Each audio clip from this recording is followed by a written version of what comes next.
numerous comments, such as, "In Luigi we trust." For instance, one TikTok user commented, "We can keep taking out each CEO that steps up until they get it." Can we stop pretending that she's like an actual saint, that this is Mother Teresa, the only one who doesn't have a financial incentive in this? She has a massive financial stake in this. I invested the remainder of my savings in the practice and personally guaranteed loans and took on an additional debt totaling $4.8 million. What the fuck? Bro! This is not a doctor raising money. This is a fucking person whose fucking business is failing. Hold on. I hate all of you so much. Okay, wait, what is this? Infuriating that this is somehow legal. I clicked this a while ago. Hello? Oh, this is gonna be, hold on, I'm just gonna try to predict this whole thing right now, and I wanna be completely wrong. Please let this be wrong.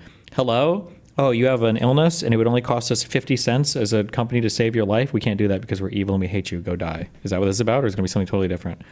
Oh, we know you're already covered, but we arbitrarily canceled that because we hate your family so much. This is Dr. Elizabeth Potter. Who is this? Who am I speaking with? Can you not, sorry, there's also another way. So you have two doctors on the call. Will either of you give me your name or MPI number or license number? The reference number for the call, but you won't give me your name or number, and neither will the doctor from Texas. Okay, please give me the reference number. Okay, and is the doctor from Texas? Would that person speak up, please? I'm good. Are you a plastic surgeon? What do you mean subspecialty plastics? I'm a plastic surgeon. I wouldn't say subspecialty. So you're an oculoplastic surgeon. What was your initial training in? So, okay, so we're speaking about lymphedema of the arm. So this is not an area that you're familiar with, correct? Oh, okay. Still practicing, but you won't give me your name? But you're my colleague in plastic surgery, and you won't give me your name. Wait, what is this? What do we want? What's going on here? Yeah, I don't understand how it's connected. I understand that the CEO was murdered, right? But I'm your peer, and I want to have a conversation with a peer about a patient who has breast cancer and lymphedema, and I would like to know your name. How do I know who you are? How do I know that you're board certified and that you're a microsurgeon? Like, how do I verify that? I'm just trying to make sure that I'm talking to an expert in this procedure with training that's commensurate with that. How do I verify that? So I can get your name from United Healthcare through this reference number? Oh, okay. You know, one of the funny things about all the insurance shit is people talk about insurance being a drag on an entire industry, that if you pay insurance anywhere, it's just literally sucking money out. There's a variety of reasons why that's not true. There might be very small reasons where that can be true in some circumstances. But one thing, arguably, you can say that insurance companies take care of our hospitals is like facilitating payment transfers and like minimum thresholds for certain things. So like my guess is going to be that however annoying this might be to deal with, if you were actually dealing like insurance company to hospital or whatever, you wouldn't be asking these questions. It would be like mandatory, like all of this kind of information would be provided. Like it would just be part of the standard process of communicating between whatever things, as opposed to whatever the this is.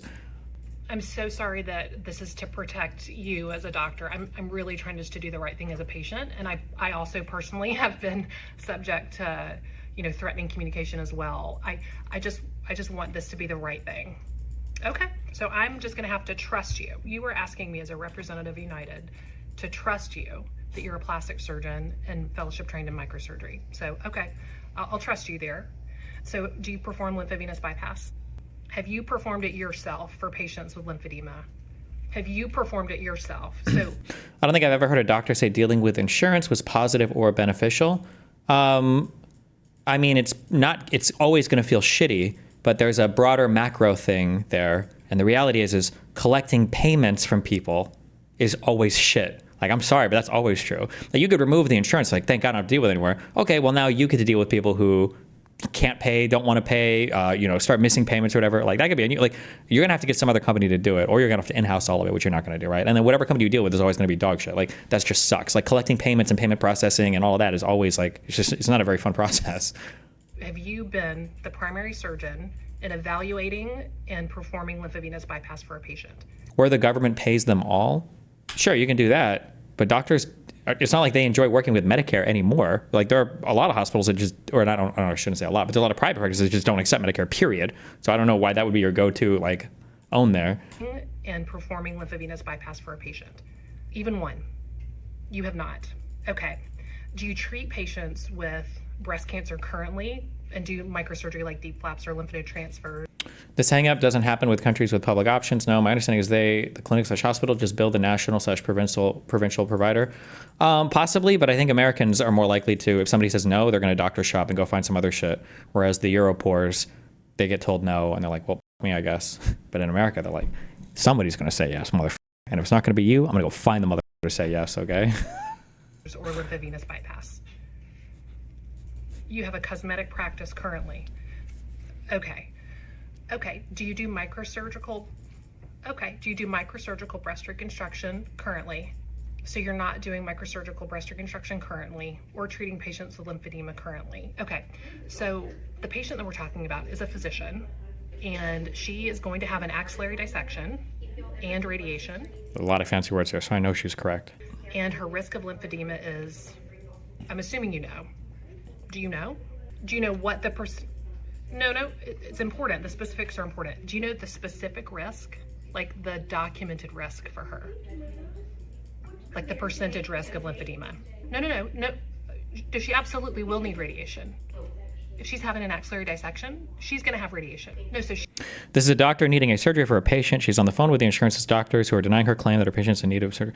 Yeah, I mean, like, I don't know, dude. I have doctor friends and pharmacist friends that I've talked to. Maybe it's different in different places, or obviously, I don't know the whole process. But like this idea that you would call in to debate on like some particular thing, like they have like standard lists of like what is an acceptable treatment for this thing. Like if a patient has this, do they need surgery? Now there might be like edge cases or things where you have to like make a medical determination of like, do they have this so they need the surgery? Maybe you might argue there, but I mean, like like the insurance company has to cover care, otherwise they don't make any money, right? People are under this assumption that these insurance companies make money by denying care, but that's not true because they can only collect, is it 20/80? I think only like of all the receipts that they collect from people, of all the revenues, only 20% can be, I believe it's only 20% can be profit. So if you go over, you literally have to reimburse all the people that buy insurance from you. You can't, like this idea that like they make money by denying coverage, that's not true. They make money by people paying premiums. That's where the money comes from. She's been to see us in clinic. She's had further evaluation. She is going to be having an axillary dissection and will need radiation. So do you know what her risk of lymphedema is? Like I don't think you would ever ask a question like this. What is the risk? Like, I think that this is all shit that would be just built into whatever the insurance companies like cover or don't cover. Maybe it's different in some places, but I would be shocked if the process was like, you're trying to approve or deny the surgery. What is the percentage chance risk of an endocardio, folliculario, genomial? Like, I don't know, maybe in some places they do that. I don't know. Well, I mean, I think this is part of the issue. If you're my peer, then I think you should be able to answer that question because that's an important. Destiny, to be clear, that means the profit maximizing point is to deny all effective life-saving care that would push payouts over 80%. Yeah, but you understand I could just come on the other side of that, right? And say, wicked demiurge, that means that you have to pay out all ridiculously frivolous, stupid claims in order to push payouts down to 80%. Like, you can play both sides of that. Statistics, certainly for my patients who have lymphedema. So her risk of getting lymphedema is 40%, and we have the ability to reduce that to 10% using a lymphovenous bypass. And that's the information that I want you to carry back to you. To 10%, lymphedema is 40%, and we have the ability to reduce that to 10% using a lymphovenous bypass. And that's the information that I want you to carry back to United. And I will do the appeals and all of that. But that's the piece of information that I want you to have going forward. It's true. So you don't have the ability to approve it in your role. Okay, this patient I'll appeal.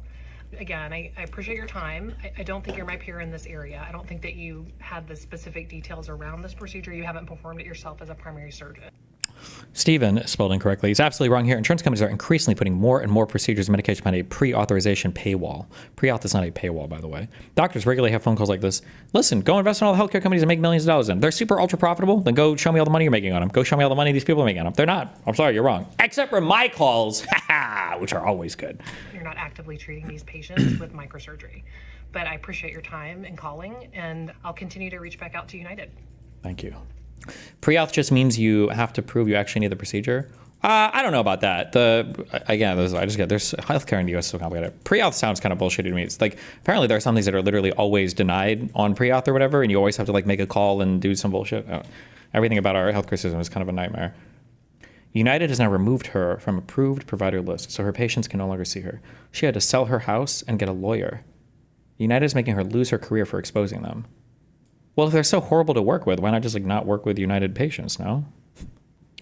Destiny, you just hate normal people trying to survive, don't you? Yep, that's me. The reality is you don't give a about any of this, and you don't care, and you just repeat the most you've ever seen in your entire life off of social media. Probably because you've never actually had real healthcare issues in your life, or you've never engaged with the healthcare system in any meaningful way, or talked to anybody that's actually engaged with the healthcare system in the United States or in any other country in the world. Because all you young Americans have no clue how literally any of this shit works.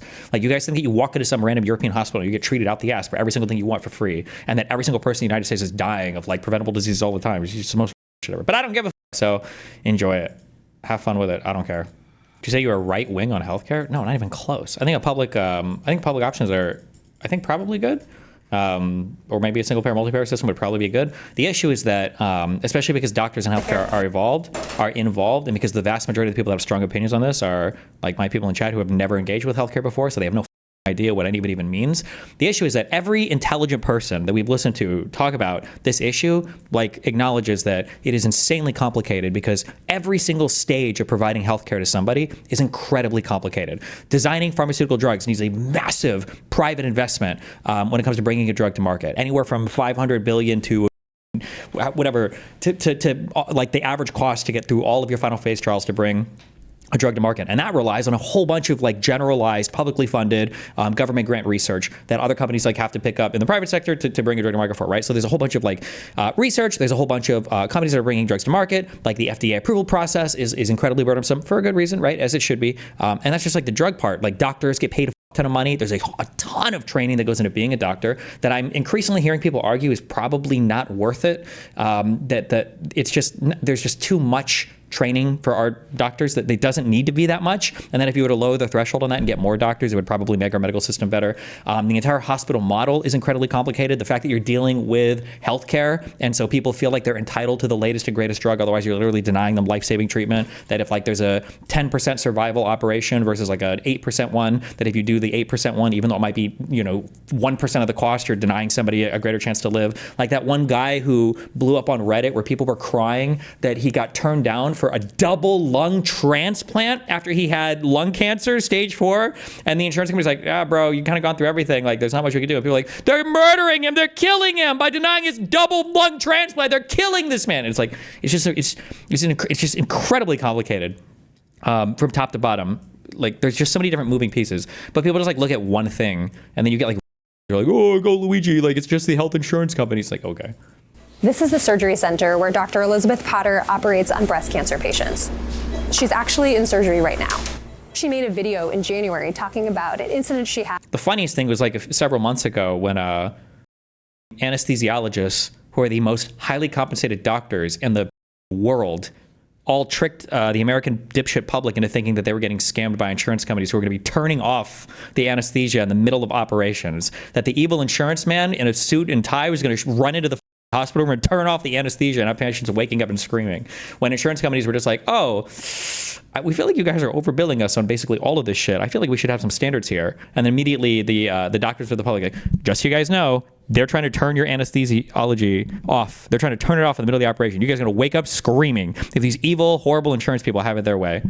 It's 2025 and insurance just keeps getting worse. Never had this happen before. In her video, which she posted to Instagram and TikTok, Dr. Potter described being in surgery when she got a message that a health insurance representative was trying to reach her about a patient who it turned out was already on the operating table. So I scrubbed out of my case and I called United Healthcare.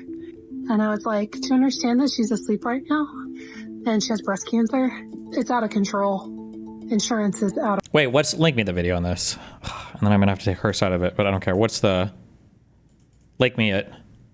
Damn, we are Dr. Skeptics today. Hell yeah. I'm going to be honest, KKMD. Tell me if it's the same where you practice.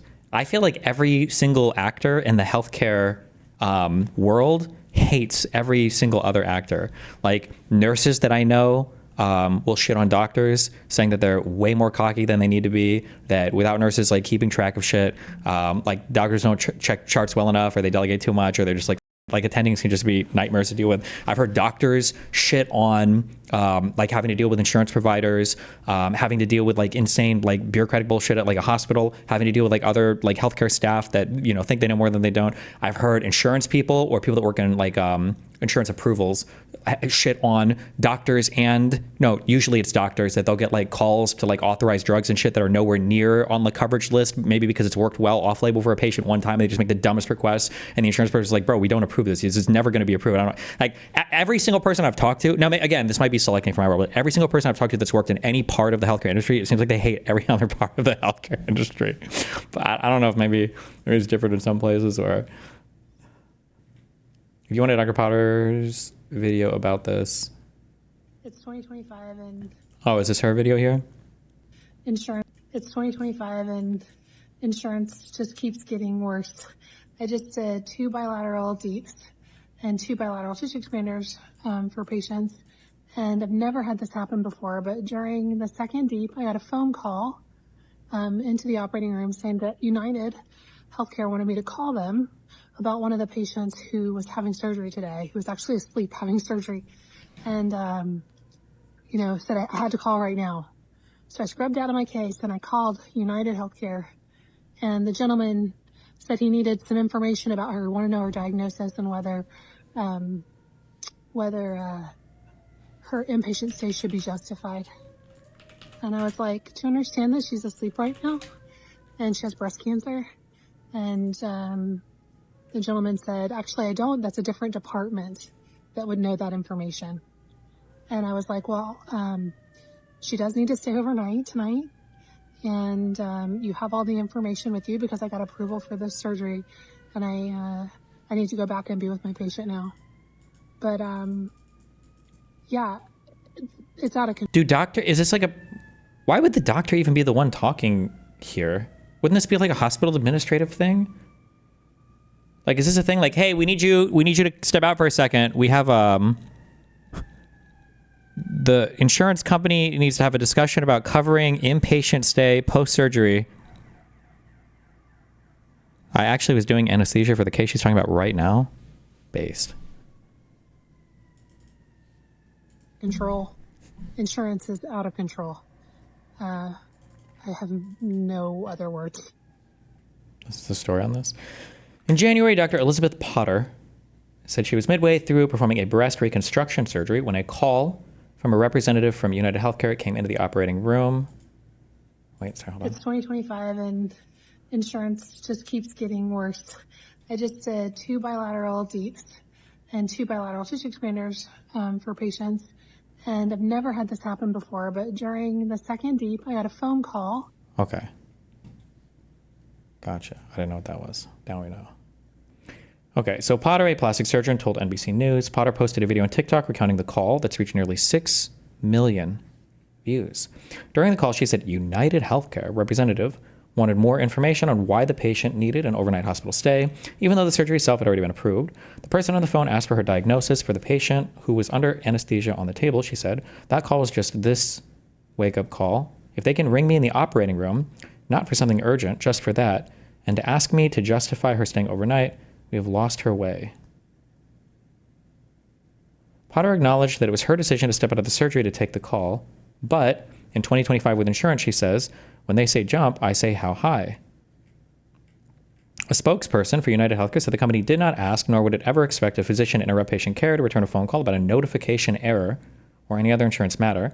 Potter said United Healthcare denied coverage for the hospital stay. The insurance spokesperson said the stay was approved, but there was an error with a separate request. Now, Potter said she believes United Healthcare is retaliating against her because of her social media posts, putting her at risk of bankruptcy. The health insurance company, she said, has not allowed her clinic, the Red Bud Surgery Center in Austin, Texas, to join their in-network list of providers. She started the clinic in April of 2024. Potter herself remains in-network, meaning she can perform surgeries in a hospital, but because the facility is out of network, she can't operate there. In-network means a health insurer has a contract with a healthcare provider, agreeing to pay for services at preset rates. Out-of-network means there's no contract. Without being able to accept United Healthcare patients in network, Potter said she likely won't be able to stay in business. I like how the people in chat earlier were like, this was for a life-saving thing for a patient. It was a plastic surgeon, but I mean, like, that can be important as well. But it's funny. I hate all of you. While she's in talks to join other insurance networks, United Healthcare is the second biggest player in the market, according to the Texas Department of Insurance. Potter said she's currently $5 million in debt, and her husband had to cash out his 401k to help him stay afloat. Wait, what the Are you okay? My goal has always been, how do I make this work? I'm a problem solver, she said. The fact that they hold the strings in that way, that they're able to control the economics of the practice of medicine down to the facility that I'm operating in, it seems just arbitrary and also somewhat cruel. The United Healthcare spokesperson said the company informed Potter that its network was closed to new centers in October of 2024, well before she began posting the social media videos. Ooh. The spokesperson also said there was already a sufficient number of surgery centers in the area by Potter's clinic. Did the Potter person ever post anything contradicting this? The spokesperson added that Potter's consultant continued to reach out to the company after October, but there were no ongoing negotiations. Potter said that United Healthcare remained in contact with her consultant until January, around the time she posted the viral video. I don't know how United defines negotiations, but there were ongoing communications pushing for me to be in network. Well, that doesn't necessarily mean that you're negotiating. Like, if I email and beg Twitch to unban me, I'm not in negotiations for my unban. At Destiny, I love you, bro, but I do think you need to look into these interactions in better detail. Hell, you might teach us something against these negative views. No, we've done this over and over again. Like, people, you guys feel the way you do because emotionally people just hate insurance, which is based, I guess. You should hate doctors too, and nurses. You should really just hate everybody. Nobody cares about how to solve any of these issues or whatever. People just think that there's an unlimited amount of resources at every single stage of our healthcare system, and anytime somebody doesn't have coverage, it's just because there's a doctor standing around waiting to operate, but there's an evil insurance man who is like telling him he's not allowed to go and save that person's life. Like, that, unironically, that is the vast majority of people think that if insurance companies would just get out of the way, there'd be way more people in the U.S. Receiving healthcare. And it's just not the case. It's not true. The medical stuff is like super stretched across the entire U.S. The resources are scarce. Oh, shit. Well, look at me. I guess I'm the because she raised $700,000. What? For what? What is she raising money for? Like, if she was $5 million in debt and her business can't survive, while reimbursements for surgeries continue to decrease and many surgeons left private practice for employed positions with insurance companies, large groups, and hospitals, I remain in private practice where I was able to put patients over profits. In response to the preference of insurance companies to move cases into less expensive outpatient settings, I built my own surgery center to provide breast cancer and breast reconstruction surgeries in a specialized outpatient setting. I invested the remainder of my savings in the practice and personally guaranteed loans and took on an additional debt totaling $4.8 million. What the fuck? Bro! This is not a doctor raising money. This is a fucking person whose fucking business is failing. Hold on. I hate all of you so much. This makes more sense too why she was pulled out of surgery or whatever. She wasn't pulled out of surgery. It's just a small private practice. She might not even have people working the desk there or whatever. Wait, like, hold on. Was she ever like an inpatient or in-network provider? Hold on. My surgery center opened in 2024 and passed all CMS and state certifications with flying colors. Since that time, we have personally covered all the ongoing costs of the surgery center. We hired consultants to facilitate contracts with all insurers, and we're in the process of navigating that throughout the fall and winter of 2024. All right. Wait, so she was never even in network. She was never even part of UNH. She made it sound like they retaliated and pulled her contract, but they never even negotiated one. Oh my God, bro. Hold on, let me read this story. Do you have some research notes that we can reference on the insurance ecosystem? I don't know if I ever did a note or not. There was one podcast we listened to that was really interesting. If you find like big the problem is, this sucks, but if you want like really good information about like healthcare system issues, you need to go find the low viewer podcast shit because all the 50 million ones are just going to like blame one part of the healthcare system. It's generally going to be people blaming insurance or people blaming pharmaceuticals, and like that's it. But like, the people that talk about it comprehensively and get into like all of the numbers, the nitty gritty and shit, it feels like the issue is just like everything in healthcare is so expensive for a myriad of reasons. It's just like every part of it is just so, it's just a lot. Damn, she's making the rounds. That in 2022 through 2023, They leaned very hard on me to be quiet. Wait, what is this? Ugh, don't make me go down this road. Dude, my audience already hates me enough for talking about this shit. Don't send me down this road. The attention that followed chill out into the reality. Okay. As a reconstructive plastic surgeon in Austin, Texas, with a practice primarily devoted to breast reconstruction, I provided access to the most advanced surgeries in network through insurance for over 12 years. I've been a safety net for patients across the country, accepting any insurance payment and not turning patients away due to poor reimbursement. I'm one of the highest volume microsurgeons in the country and am known throughout the breast cancer patient community as a strong patient advocate with excellent outcomes. When insurance coding changes threatened access to the most complex and healthy types of natural tissue reconstruction in 2021. Okay, so again, this is also pushing my point, but I don't think people even think I have a good point here. Americans always want access to the latest and greatest thing, and if they don't have the latest and greatest thing, it's seen as like killing somebody. You are killing somebody if you don't give them the latest and greatest and most complex and it's always you're murdering somebody by denying them life-saving healthcare.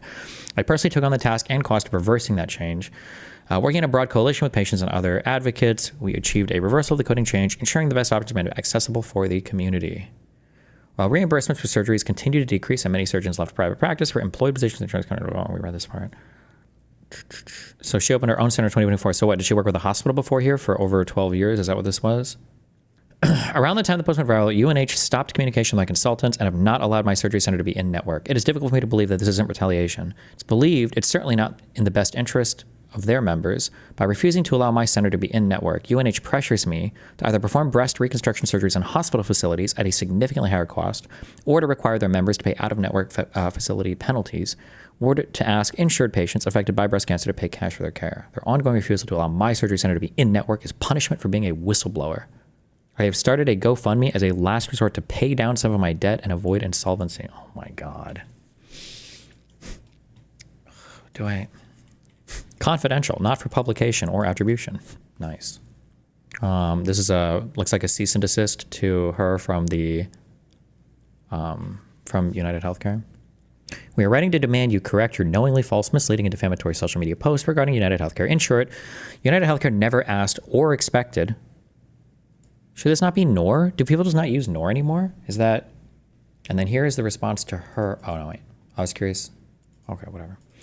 In short, United Healthcare never asked or expected you to step out of surgery to make a phone call, and any suggestion that we did so is false. On the morning of the surgery, your office incorrectly ordered an inpatient hospital stay when you meant to order an outpatient observation stay. Had you not made that error, United Healthcare would not have reached out. You have taken actions on social media to defend your actions and remove comments that are critical to you, while failing to remove threatening, harassing, and intimidating comments directed at others. Ooh, rigging the comments section. Oh no! You must promptly correct the record by removing your videos, posting a public apology to United Healthcare, and condemning the threats of violence aimed at our clients. We also expect you to contact Newsweek. Required you to leave the operating room during surgery to discuss pictures, among other things. Okay. It's actually asleep having surgery, and said I had to call right now. Okay. The patient you referenced was scheduled for surgery at HCA St. David's Medical Center in Austin, Texas on January 6, 2025. As you know, United Healthcare had already approved a previously submitted prior authorization request for outpatient surgery for this patient, but HCA had informed us that your office notified them on the day of the surgery that the patient should be admitted for an inpatient stay rather than the observation stay that should have been ordered and was already approved as part of the prior auth. That was your error, which you subsequently acknowledged to United Healthcare when you confirmed you only wanted to observe the patient overnight. It was your error that caused United Healthcare to call you for a peer-to-peer review. As you should know, Texas law only gives insurers 1 day to review concurrent cases and provide a reasonable opportunity to discuss the plan of treatment for the patient before issuing a denial.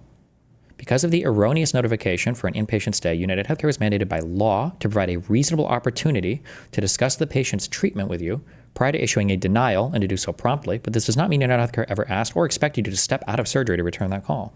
Let us be clear, any suggestion that United Healthcare asked you to start a surgery or the call sergeant was false. UHC's representative called HCA at 2:29 p.m. on January 6, 2025. UHC explained the purpose for the call was to ask to be transferred to the nurse caring for the patient.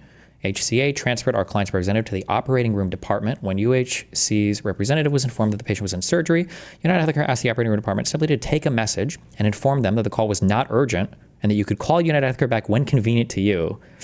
I wonder, do they really have that? Is that all on message? Because that'd be pretty bad.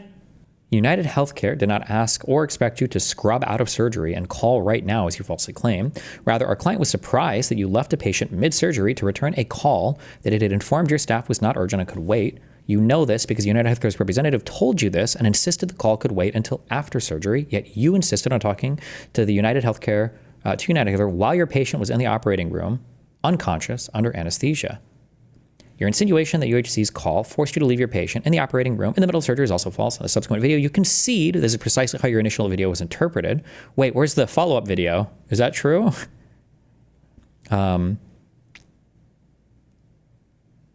But because that interpretation caused you to look bad, you felt forced to and did clarify that your patient was not left alone and her surgery was not stopped. In fact, in your subsequent video, you expressly admit that when I left the operating room the other day, I had another surgeon with me scrubbed in so the patient wasn't alone. Yet your viewers of your video still reached the false conclusion that United Healthcare stopped a cancer surgery to ask if it was medically necessary. I had no idea that my little video would reach so many people. Uh-oh. But I'm glad that it did. Because we all need to know what's really going on in healthcare. When I left the operating room the other day, I had another surgeon with me scrubbed in, so the patient wasn't alone, for those of you who've been concerned, and I love that you guys thought of the patient first, which is what we should all be doing.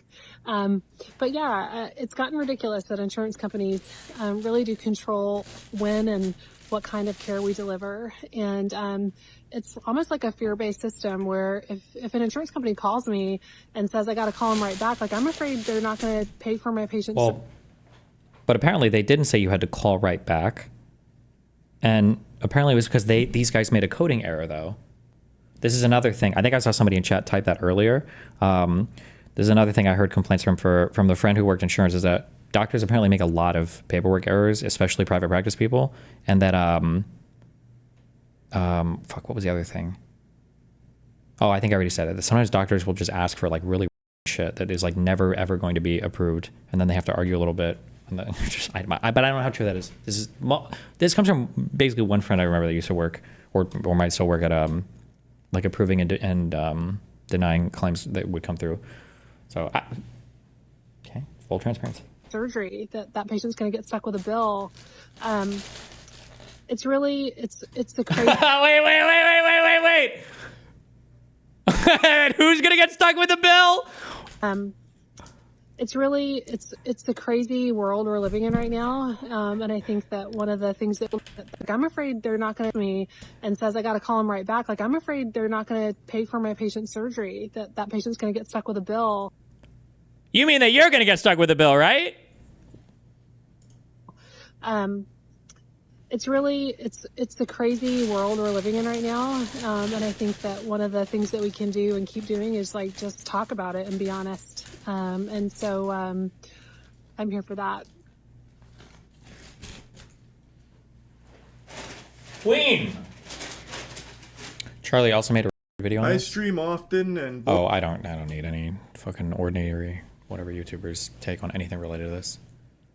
You conceded that your office's inpatient notification was erroneous when you spoke with United Healthcare. When our client informed you that a notification for an inpatient stay had been submitted, you confirmed you only wanted to observe the patient overnight and discharge the patient the following day. United Healthcare also never told you that a different department would know that information about the patient's care, as you falsely claimed. Rather, United Healthcare advised you that your office's notification for an inpatient stay was not submitted with any clinical information supporting an inpatient stay. The notification appeared to be an error, and again, you confirmed this error during your brief conversation with United Healthcare. At bottom, you should know what you are saying is false and misleading, but you continue defaming United Healthcare for your own personal gain. Oh no, not the comments. Numerous comments such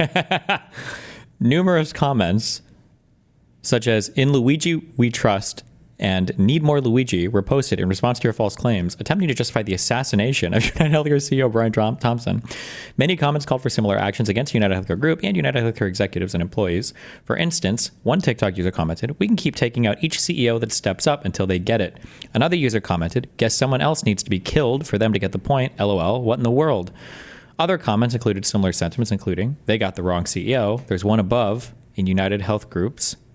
Or there's one above in United Health Group. Maybe we need to review the lesson. We can go over it as many times as it takes them to get the message. They'll run out of CEOs before we run out of supplies. What does she say? I wonder what she says on Dr. Mike. Beginning of your career. How did you end up practicing where you are today? Okay, so in mean, in Austin, I always had my eye on Austin. I The plastic surgeon taking on the insurance industry. Oh my God. thought it would be a place where, like, as a woman, I would have independence. I don't know why I had that feeling, but growing up in Georgia, I identified Austin as a place where I could be, like, I don't know, like, open and in power. Okay. kinda Was that strange, movie but- influence, personal influence? How did that? No, I remember, honestly, I think it had a lot to do with sports. Interesting. Okay. And then also just learning about, like, the West. And I had this feeling about women in the West. They were strong and independent. And that was probably, like, influenced by things like movies and stories. But I'd never been to Texas. But so, I mean, when I was in medical school, I saw a mastectomy. And I saw the reconstruction as they were finishing, and I fell in love with it. So I'd never seen that before. And if I'm a person that's never heard of the procedure, how would you describe it to me? yeah, so when a woman has breast cancer and has a mastectomy, has her breast removed, there are surgeries to reconstruct the breast. And those are actually covered by insurance under the Women's Health and Cancer Rights Act of 1998. And you can reconstruct that with an implant or with natural tissue. So I saw a surgery where they used a woman's own tissue to make her breast. Like, she went to sleep, had mastectomies, woke up with a breast made out of her own, like, tummy tissue. And it just, a lot of things clicked for me, seeing that. Being a woman, body image issues, my grandfather had lost his legs, losing, there was just a lot that just really resonated. And I leaned in and went straight for breast reconstruction. That's a long journey that you were eyeing for yourself, because that's not a quick path, right? No. So I went, finished med school at Emory, and then 4 years. 4 years. Then plastic surgery at Southwestern, and that was 5 years. 5 years. 5 years. Yeah. And then another year fellowship at MD Anderson. So let's see, Emory Med. Then that's a lot of years. Yeah. And the main passion for you from that case, what sticks out about that patient? Was it your conversations with the patient? Okay, did my friend lie to me? People say that residency is literally like fucking 3 years where you're getting paid like minimum wage to basically be a full-time doctor, and your like life is completely fucked in the 3 years of residency. Like, you're not making any money. You're not really paying down your debt. It's like it's grueling, excruciating. It's like so much insanely crazy, autistic, stupid shit. Maybe not minimum wage, but like a dog shit wage given. Okay, so like you guys are saying 70K, but they work like a fuck ton of hours, right? Just watching the surgery take place, like the skill set required to perform the procedure. What did you see that motivated you to connect so strongly with the field? I think it was, so I felt this feeling in the operating room where it felt very controlled and like harmonious. It was like a zone. I felt that I was in the zone. Yeah, I was in a flow state. Even as a medical student, something was like, the bells were ringing and the birds were singing. I'm like, something is special here. But it was really rounding on that patient afterwards. She Oh shit, she's like the autistic guy from the One Doctor show. The Good Doctor, right? traveled from the West Coast to Atlanta to have that surgery. And even back then, I was very impressed by how hard it was for women to get healthcare and to get the kinds of healthcare that they wanted, like the surgery she chose, and how much trust she placed in the surgeon performing that surgery. Why did you have to travel so far? Is it not uniformly available to? No, even back then, it just wasn't very common. Still today, it's not. Like, there's not a lot of folks like me around. There's maybe like 200 microsurgeons in the country who do breast reconstruction a lot. So it's not an easy Is surgery. it lack of training spots, interest? What is causing the limitation? That's a great question. I'd say it's a lot of different things. Plastic surgery, the folks who go into plastic surgery, the majority of plastic surgeons do cosmetic surgery. Fair. Yeah. And there are many reasons why breast reconstruction. Where, KKMD, where is she trying really hard not to say that like there's just maybe not as much money in like this particular form of stuff than the other plastic surgery, but she's trying not to throw her fellow doctors under the bus? You as a doctor have to tell me. That's kind of what it sounds like, yeah, but maybe not. I don't know. Isn't broadly available. One of them is reimbursement. And so any plastic surgeon has a skill set. Okay, within there you go. Training that they can make a lot of money with. And Because they could monetize directly to the consumer and don't have to deal with any of the administrative burden of working with an insurance company, hospital administrators, et cetera. Is that a yeah, fair understanding? and they can set their price. And Right. the reimbursement for breast reconstruction is painfully low. And we've fought that. But I mean, I think that a lot of plastic surgeons just look at it and go, it's not worth my time. And I sort of set out from the beginning to create a case for breast reconstruction. Like before any of this happened, I said, I'm going to show that this is a viable career path so that other surgeons like me who love the work will follow through. And Isn't non-medically necessary breast reconstruction basically a cosmetic surgery? I would say yes and no. I would say, cautiously, I would say yes in that it's cosmetic, but the no part is that cosmetic makes it sound like it's like a vanity surgery. You know, like if a girl gets like acid attacked and she gets like reconstructive surgery so her face doesn't look like it's melted off, like that's quote unquote cosmetic. But I think you can make arguments that it's maybe even medically necessary in terms to the person's like mental health and everything. So just because something might not be necessary for you to actually physically survive, types of restorative or cosmetic surgeries to bring somebody back to like a feeling of normal, I think are easily justifiable just as much as any like thing that would keep your body alive. and do this with excellence, not just do it for 1 or 2 years as they're starting to build up their client base for their cosmetic practice. Right. Yeah, because I see a tremendous similarity in the through line of what you're describing with breast reconstruction and plastic surgery, along with psychiatry and psychologists. So when I'm trying to get mental health access for my patients, which is quite often being a primary care doctor, the people who are good or who are most experienced require cash payments up front, usually large sum. And then the ones that do accept Medicare, Medicaid, some of the simpler insurers that have a tough time with reimbursements, they're not taking patients, or there's a 6-month wait, or they're falling in and out of plans. So I'm basically putting this impetus on my patient who is already in a dark mental place, lacking motivation, to say, hey, get motivated, call 10 places, get rejected from 5 of them. 1 will cancel on you. And the one that you do end up seeing, if you don't like them after the first visit, you have to do that process all over again. Welcome to healthcare. Similar trajectory of the field moving away from what its intended path was to where the incentives led them.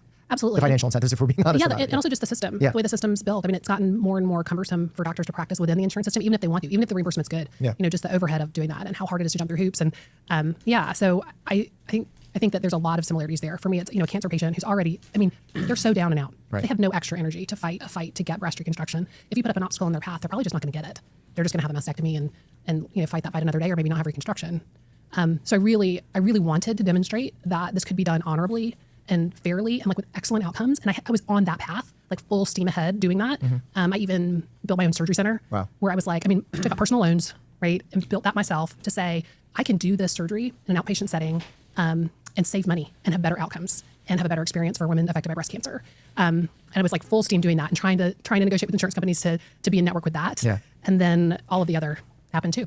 Well, I applaud you for doing that, because most doctors, largely how complex the system is, are afraid for one reason or another to go and be that trailblazer. And without trailblazers like yourself, we won't see change happen. So I think that is one of the most important things that you're doing. And we actually have a similar relationship with a psychologist and psychiatry group that is trying to do the same in New York, where they're opening up a huge practice in order to accept patients who have lower forms of insurance. Totally. And use it as a viable path, hopefully Yes. to motivate others. And they reached out to us, and ironically, the person starting it was a med student that shadowed me when I was in my residency program. And he said, can you recommend from a financial standpoint, what alternative monetization pathways can we create so that it sort of acts as a funding to actually take care of these patients? Because the insurers are not subsidizing and paying for the care that we're giving the patients. We have to be unique or think outside of the box to actually turn a profit. And that's so ridiculous that has to happen. What strategies did you use in order to fill that gap or subsidize the care so that everyone's getting good quality care, but you're still having a viable business plan? Is the claim I'm seeing everywhere that United Healthcare was using an AI that is wrong in 90% of appeals? That claim has been made, but that claim is bullshit. I would have to go back and read the original complaint. But people were saying that there was United Healthcare was using an AI that was rejecting 90% of claims, and then that got changed to them rejecting 90% of appeals. But it has something to do with there was a specific type of claim made by a specific Medicare plan they offered, where the AI was denying more claims than they had been before or something. And it just got exploded into this huge claim. Again, when you're working for healthcare providers like this, especially with these Medicare Part plans, the government regulations on this are insanely strict. You have to pay out a certain amount of the revenues that you take in. I think you have to pay out 80% or whatever of the not the revenues, not the fees. The premiums, they have to be paid out. And if you don't pay out enough, and I think United Healthcare, paid out 14 or 15 or 16%. I don't have to go and check. But if you don't pay enough, you have to refund the patients. So there's this idea that there's this huge incentive to just deny a bunch of shit to collect a bunch of money. It's just not in this industry, at least. It's not true. That's a great question, and it's one that I'm still working out. I think for the first many years of my practice, I just played the karma card. Okay. And I really that if just you do said, the right thing, it'll come back. Yeah. If her service was actually cheaper, but UHC is just being a dick, isn't that bad for the system as a whole? Well, it sounds like the only issue is that if I'm being good faith, my guess is what happened was she wanted to make her own private practice, maybe for noble reasons, maybe for not. I don't really give a fuck. I'm a capitalist. If she wants to make money, I think that's totally fair. But she wanted to make a private practice, specializing in something. And my guess is going to be that if you're a doctor and you work in a hospital, there are some nice things about that. And there are some annoying things about that. One of the nice things is probably just that you get a paycheck. You don't have to worry about patient billing or anything related to pharmacy stuff or what. There's probably a billion things you don't have to worry about, but maybe the hours are worse or the pay isn't quite as good. And so you go and open up a specialty practice. And if you open up a specialty practice, well, you could make a whole bunch more money, but there's a whole bunch more annoying shit. Now you have to directly interface with insurance companies or with payments, and that's probably really annoying. if I had, I'm extrapolating, or this is so much conjecture on my part, but like maybe she, in the course of opening this, she's assumed a lot of debt. She's like getting very irritated, having to deal with all the fucking bullshit of like dealing with insurance processes and all this other shit that, like, you know, her office fucks up and they code something incorrectly. Maybe because it is an insanely complicated process. Like, oh my God, are you fucking kidding me? She gets a call, you know, receptionist, whatever, informs her, like, hey, just, you know, like United Healthcare call, they have a message. It's not urgent, but like, you know, call back whenever. And she's like about to do surgery. She's like, am I about to do this shit and not get paid? Because this shit is, I'm already fucked. I'm already $5 million in debt. Okay, fuck me. So she scrubs out, you know, makes the call. What's going on? And they're like, hey, we're just checking your list. You coded wrong or whatever. And she's like, oh my God. Okay, yeah, I got it. All right, thank you. And then she hangs up and then they do the surgery. And then maybe after she's like, what a fucking day. And she throws on a TikTok and she's like, these fuckers pull me out of fucking surgery so that I could call them on some bullshit just because they fucking hate the little guy. Fuck this. And then she pushes send and she had no idea that it was going to explode into a huge thing. It was just like fucking, she thought she was like venting into the abyss, but in actuality got picked up and now she's like, fuck, not fucked. That's my guess. That's like 95% of that story is conjecture in my head, but that's my guess of what's happened here. Out, I think for the first many years of my practice, I just played the karma card. Okay. And I really that if you do the right thing, it'll come back. Yeah. Fair. I did. And we did the same thing on this channel, by the way. right. So yeah. Yeah. So, and I'm like, you know, I was in my late 30s, early 40s, and I'm like, I just know it's going to work out. And I've never met someone as, you know, committed to this as I am, and I'm just going to do the right thing, and the world is going to see that. And I would use the money that, you know, if a case paid me better, I would do the other case for free. And I never turned anyone away. You know, Medicaid, Medicare, TRICARE, all of it. I never have. And I tried to negotiate with insurance companies to get better payments, and that was just impossible. Was it you doing it as an individual, or did you have a group of local people that you were working with in the same specialty? I mean, I hired consultants and paid a lot of money to do that. And, you know, so frustrating, you know how this works, that in the same zip code. If that's all that happened, what the fuck was she explaining to that doctor and her on the phone with the surgery stuff? Wait, that wasn't a real call. You know that, right? Like, I don't even think she was trying to make that look like a real call. She was just doing like a skit kind of to show how insane it feels talking to the people sometimes. That wasn't an actual call. Here. Oh. I thought it was an Epic Hello? Reddit post. This is Dr. Elizabeth Potter. Who is this? Who am I speaking with? Wait, what? What is this supposed to be a real call? Wait, hold on. Now I'm getting mind fucked. Can you not? So you're. Sorry. So there's also another wet. Read description. I'm sharing an actual recent peer-to-peer call that shows what physicians and patients face when trying. The peer-to-peer call was to advocate for surgery to prevent and treat lymphedema for a patient with breast cancer. Her risk is high, and we can perform a surgery to lower it. The doctors from the insurance company on the call were an ophthalmologist with a subspecialty in oculoplastic surgery and a plastic surgeon who currently has a cosmetic practice. Neither doctor has ever performed lymphovenous bypass. The surgeon was trying to get approved for my patient. Neither doctor provided their name or license number. At the conclusion of the call, the doctors told me they didn't have the power to make a determination or decision to perform the surgery. They were decided to inform me of United's decision to deny it. The medical decision was not up to the doctors on the call. It had already been made. This is a real call. Oh my God. All right, maybe we'll re-listen to it. I've been waiting for Destiny to be more blackpilled on health insurance for years now, Limfeo. I agreed with you mostly when I knew the least amount, okay? This is not anything you ever want anybody to dig into with any amount of seriousness. Like, you're better off listening to Bernie and fucking AOC on this shit and just assume that health insurance providers are evil, okay? The real black pill, the actual black pill is not the one that you conveniently would love to accept in every other area of your life, okay? The real black pill is your enemy is fat people and old people. That's the real black pill, okay? That's the actual one, but infuriating. Okay. What was she talking about here? Like, I can find out what other doctors are paid for the same surgery that I'm doing, and I'm underpaid in my zip code, and they don't.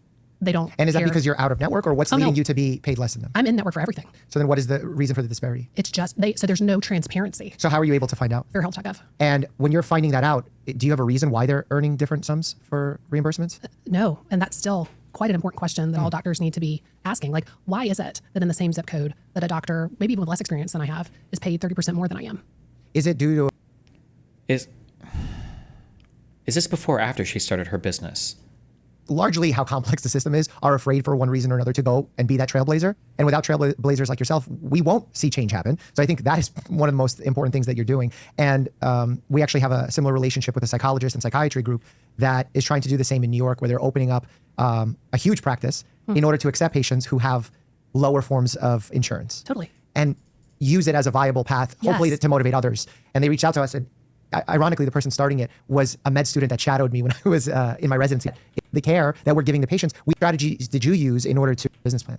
That's a great question, and it's one that I'm still working out. I think for the first many years of my practice, I just played the karma card. Okay. And I really that if just you do the said- right thing, it'll come back. Yeah, Fair. I did. And we did the same thing on this channel, by the way. right. So, yeah. So, and I'm like, I was in my late 30s, early 40s, and I'm like, I just know it's going to work out.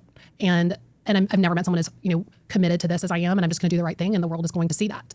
And I would use the money that, if a case paid me better, I would do the other case for free. And I never turned anyone away, I don't understand what she's saying here. So when somebody refers to their practice, they just mean like what they're practicing in medicine, but not necessarily like them having a private practice. But when she's saying like she would do some patients for free and never turn anybody away, that implies that she has a private practice, right? Medicaid, Medicare, TRICARE, all of it. I never have. And I tried to negotiate with insurance companies to get better payments, and that was just impossible. Was it you doing it as an individual, or did you have a group of local people that you were working with in the same specialty? I hired consultants and paid a lot of money to do that. And People that you were working with in the same specialty? I hired consultants and paid a lot of money to do that.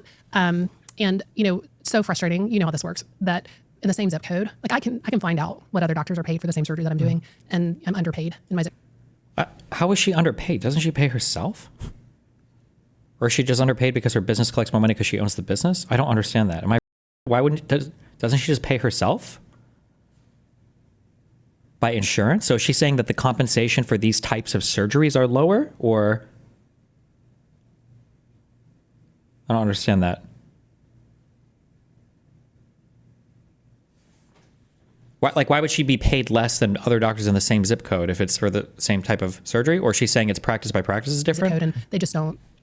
And is that care. because you're out of network, or what's leading no. you to be paid less than them? I'm in network for everything. So then what is the reason for the disparity? It's just so there's no transparency. So how are you able to find out? Fairhealth.gov. And Through health.gov? Is that what she said? How do you find out? Does health.gov tell you, or? what is the reason for the disparity? It's just so there's no transparency. So how are you able to find out? Fairhealth.gov. Fairhealth.gov? Is that what it is? And when you're finding that out, do you have a reason why they're earning different sums for reimbursements? No, and that's still quite an important question that all doctors need to be asking. Like, why is it that in the same zip code that a doctor, maybe even with less experience than I have, is paid 30% more than I am?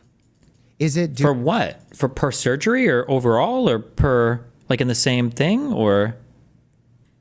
Oh, fairhealth.org? Okay. Okay. due to a bargaining power of a group that they're part of? It seems arbitrary almost, but certainly what we're learning is that with more consolidation of groups, that those groups get better rates and the facilities and all of that, and that's part of the. Well, that's why a lot of the solo practice offices are closing left, right, and center, even in primary care. Yeah. The idea of a family medicine doctor having their own practice doesn't really exist anymore. It's all group practices, largely because of the administrative burden required to do the negotiating, to do the arguing, the billing, the coding. And that sucks. And so this is why when people say that, like, oh, like dealing with insurance sucks because you have to do all the negotiating, sure, that can be the case. But like, dealing with law firms sucks. And there's a way that you can avoid, you don't ever have to deal with a law firm, no matter what business you work in, if you don't want to, by having your own in-house legal staff. But like, that's going to be a whole cost in and of itself.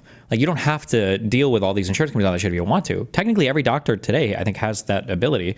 They can just only accept payments from individuals and have their own in-house payment processor, in-house insurance, in-house, loan office if they want to. But I mean, like, that's going to also be like a whole other set of bullshit that you might have to deal with. I don't know if it'd be more complicated or less complicated. I'm not sure. I don't, but it takes the doctor's focus away from the art and science of practicing medicine, and instead puts more emphasis on the art and science of making sure your notes are good and making sure you can negotiate and upcode liberally. Yeah. I mean, gosh. So my dad was a doctor. I grew up, he was an allergist in a small town. So I grew up around medicine. My mom was a nurse. And I really think that what you're describing is a phenomenon that's happened, in the last 15 years. It's really been since the Affordable Care Act and the vertical integration and consolidation in medicine. And before the Affordable Care Act, 75% of physicians. I don't know how I feel about like private practices. Are these, is there like a consensus opinion? I shouldn't ask you fuckers about anything related to healthcare. I feel like it's better to have all the resources like shared. Like, I'm trying to think of, like, would a private practice have like an x-ray machine? And then if that was the case, is there like Are there hours where that x-ray machine is just sitting unused because that particular private practice doesn't have any patients that day, where like if it was just at a hospital, like you could be getting more use out of a lot of these things? I don't know. Physicians were self-employed, and now 75% of physicians are employed by large entities. And I mean, we're losing.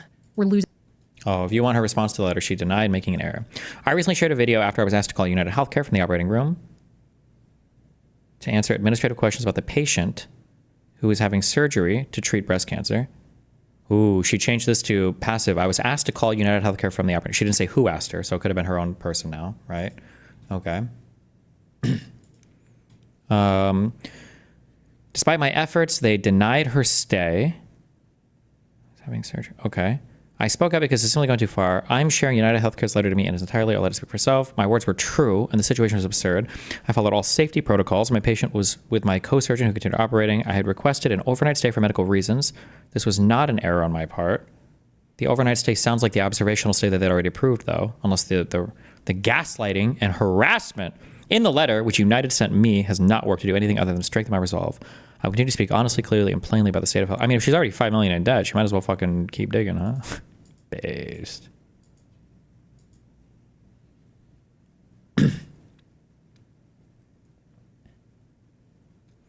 Destiny, all die on this hill. Multi-specialty groups and academic centers provide better care because there's more expertise under one roof. But a lot of groups run by private equity drastically underpay doctors and demand they see more and more patients. Multi-specialty groups and academic centers provide better healthcare. Okay. Yeah, that's what I would think. Like the private practice stuff is okay for like TRT or for eye shit maybe. But I don't know. Losing that personal aspect. We're losing the magic of medicine where no matter what decision I make, I'm always going to be like thinking about the best health of my patient, right? I don't have a fiduciary responsibility to shareholders in my practice to maximize the income from this encounter. Mm-hmm. That's such a fucking lie, unless I'm understanding this wrong. You have actually, I feel like she has an even worse thing because she's the owner of her practice, no? Like, couldn't you argue that your incentives are even more misaligned here? That you are directly, personally incentivized to upsell the most amount, probably more than a doctor at a hospital would be, no? Like you are them. You are the shareholder, right? No? I don't know. But when you have... I mean, well, the flip side argument to that could be, actually, if I choose to run my business in a more ethical way, I have the option to do that. I don't have somebody else forcing me to do it. You could make that argument on her end, right? Which actually, that would be a fair argument. Like, I could say, well, I own my business, Destiny GG, independently, so I don't have an obligation to do weird shit. And then somebody say, Destiny, you are the shareholder, so doesn't that mean you have every incentive to? It's like, yeah, but if I decide not to like accept like gambling sponsors or whatever, theoretically, owners could make me do that, but I don't know. So I guess I could go either way, maybe. Huge companies. Although I feel like I would be really nervous though if my doctor was recommending me, there were like 3 surgeries and they were recommending the most expensive one. And then I found out that my doctor owned the private practice I was in and that they're $5 million in debt. I don't know if I would trust that recommendation. I don't know. Now controlling the strings, you know, we've seen this experiment for 15 years and we're living the result. And we actually, it doesn't just feel wrong. We now have data to say it doesn't work. Vertical integration isn't helping us take better care of patients. It's not making more equitable, you know, health policies. It's not even decreasing the price per capita. All the things that they said it would do, it's not doing. Right. So my impression is always just that more like private practices are always like for bougie rich people. Is she making the opposite argument? This is a total vibes-based feeling. But I thought that like the everyman, the normal human being goes to like a hospital. And if you go to like private practice, that's usually like bougie shit. Like you're either going to be paying more, it's going to be for more kind of like maybe not covered by insurance stuff or like more expensive insurance stuff. That was my impression. Maybe that's not the same for all practices. I don't know. So It's increasing profits oh yes. and creating multi-billion-dollar businesses. Right. And then these huge industries that, you know, are paying themselves right? So the whole fact that We should probably Well, but you're also paying yourself, right? also jump in, because Sure. I know what you're talking about with Sorry. horizontal versus vertical integration. You have companies from a horizontal standpoint. Let's say one pharmacy is taking over a branch of other pharmacies. That's considered horizontal. But then you also have vertical consolidation, where you have an insurer buying a pharmacy, buying a PBM, buying a doctors. medical practice, and then essentially doctors. And that vertical consolidation ends up becoming harmful, largely because of the lack of competition. They essentially start squeezing out their competition through financial pressure. I hate vertical. I just don't think we care about vertical monopolies anymore in the U.S. Like that just seems to be a base thing now. We like that like Chrome owns the the phone, the operating system, the advertising network, your email. We just don't give a fuck about that anymore. However, like to all of these fucking retards' point, like they're saying like vertical integration is bad, but when that list got posted of who denied or accepted the most claims, everybody was jerking off. Was it Cigna? They were like, oh my God, these guys never deny claims. But the reason why is because like, I'm pretty sure they are like insanely vertically integrated with all of their insurance and hospitals and shit. Like they own it all, right? So if you get like a referral for like from your Cigna or whatever insurance, or was it Kaiser? It might be Kaiser, not Cigna. It might be Kaiser actually.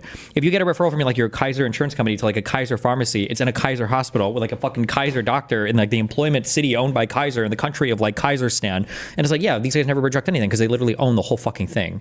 So then everybody's like circle jerking Kaiser for their lack of denials, but it's like, well, but is that even a good thing that the lack of denials is there? Like there could be other issues with it, you know? Through poor agreements and bargaining, and it's a mess. And where I've seen it be the worst type of mess, where it's so clear that it's unethical, is in the PBM world. These pharmacy benefit managers that were initially started as a way to save us money, and that was the premise that was sold to us as the public, and we were like, cheers, yay, they're going to save us money per prescription. And then it started being a business where they said, okay, if we save you $2, we'll take $1. And then through vertical consolidation, they became part of the problem, essentially fake saving you money, but intentionally making money for themselves, where they're now worth billions of dollars. Correct. The company that, to put an analogy that most people understand, the coupon company has become a $1 billion company. and that's not regulated. No transparency, and none of the federal regulations that apply to the insurance company, the mother company, apply to that company. There's just no way that's true. I just automatically don't believe her. But she's also lied so much and already been shady as fuck about so much other things. I don't believe that. That like you can just magically outsource all of your liability, have no regulation if you just have. I don't know. So, I mean, I think to add to that, there's also the sort of 85-15 rule that was interjected with the ACA. Simply, an I thought it was 80-20, but she's right. It is 85-15 for paying out. insurance company is supposed to spend 85% of premiums on healthcare and quality improvement. So like on taking care of you. And that other 15% goes to wherever they want it to go, if it's to shareholders or CEOs or whatever.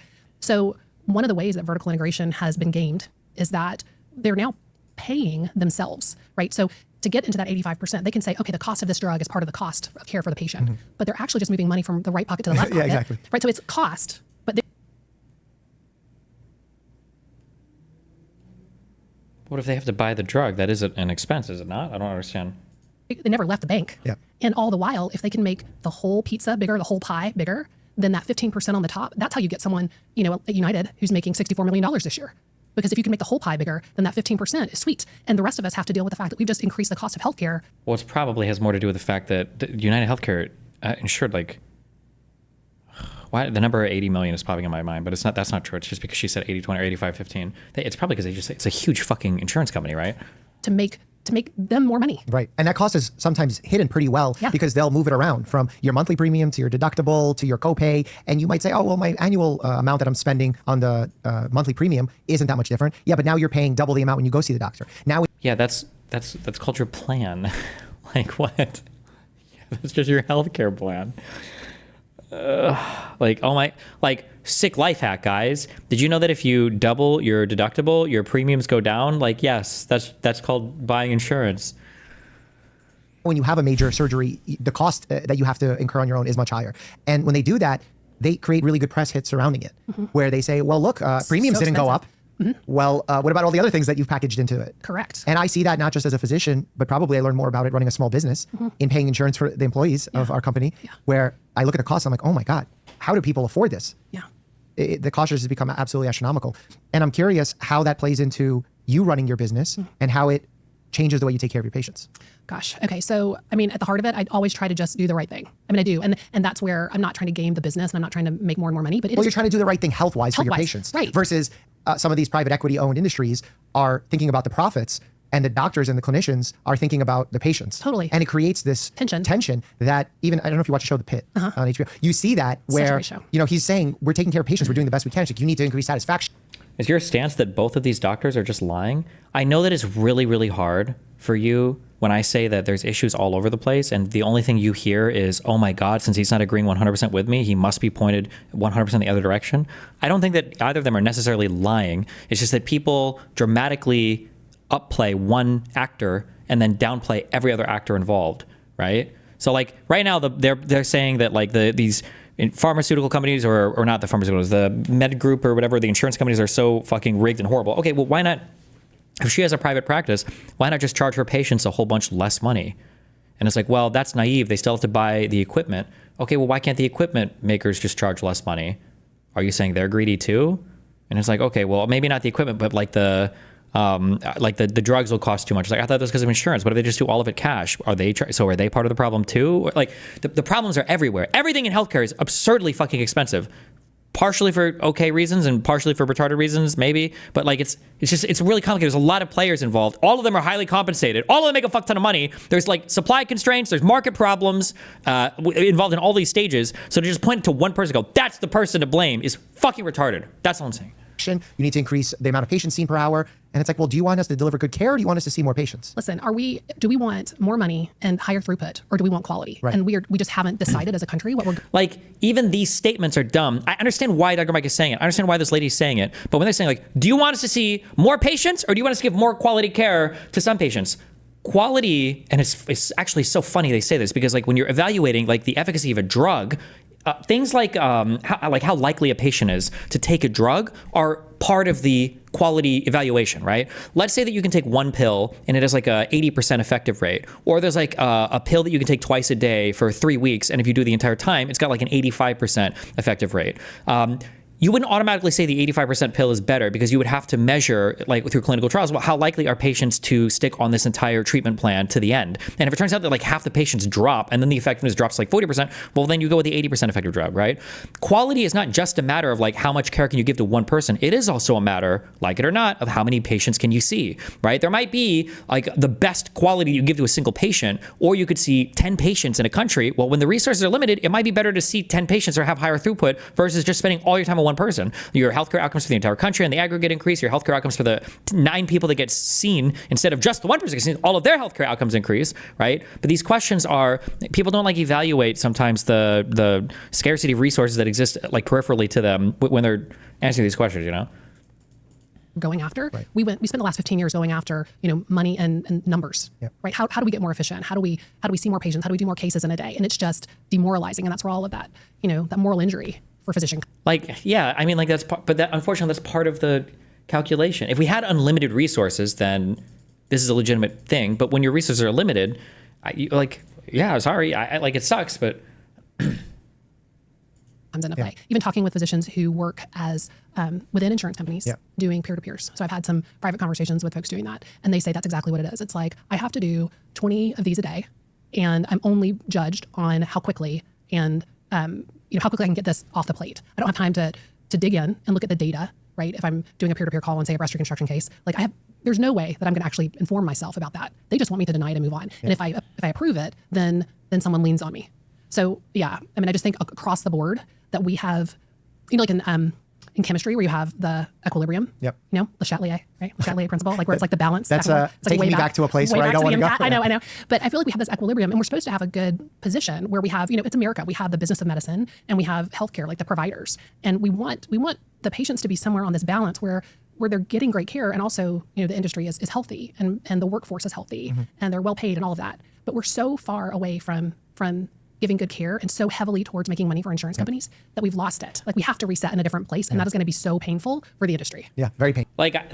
We can see the profitability of like all the industries. It's just repeated as a truism. People used to do the same thing with airlines. I don't know if they still do. These are just not profitable. They're not really that profitable compared to any other industry in the United States. Like, if you ask the average person, they would assume, oh fuck, healthcare, hospitals, pharmaceuticals, these guys must pay crazy profits. Not really. I think they tend to be a bit lower on average when you do like the risk adjustment return for it.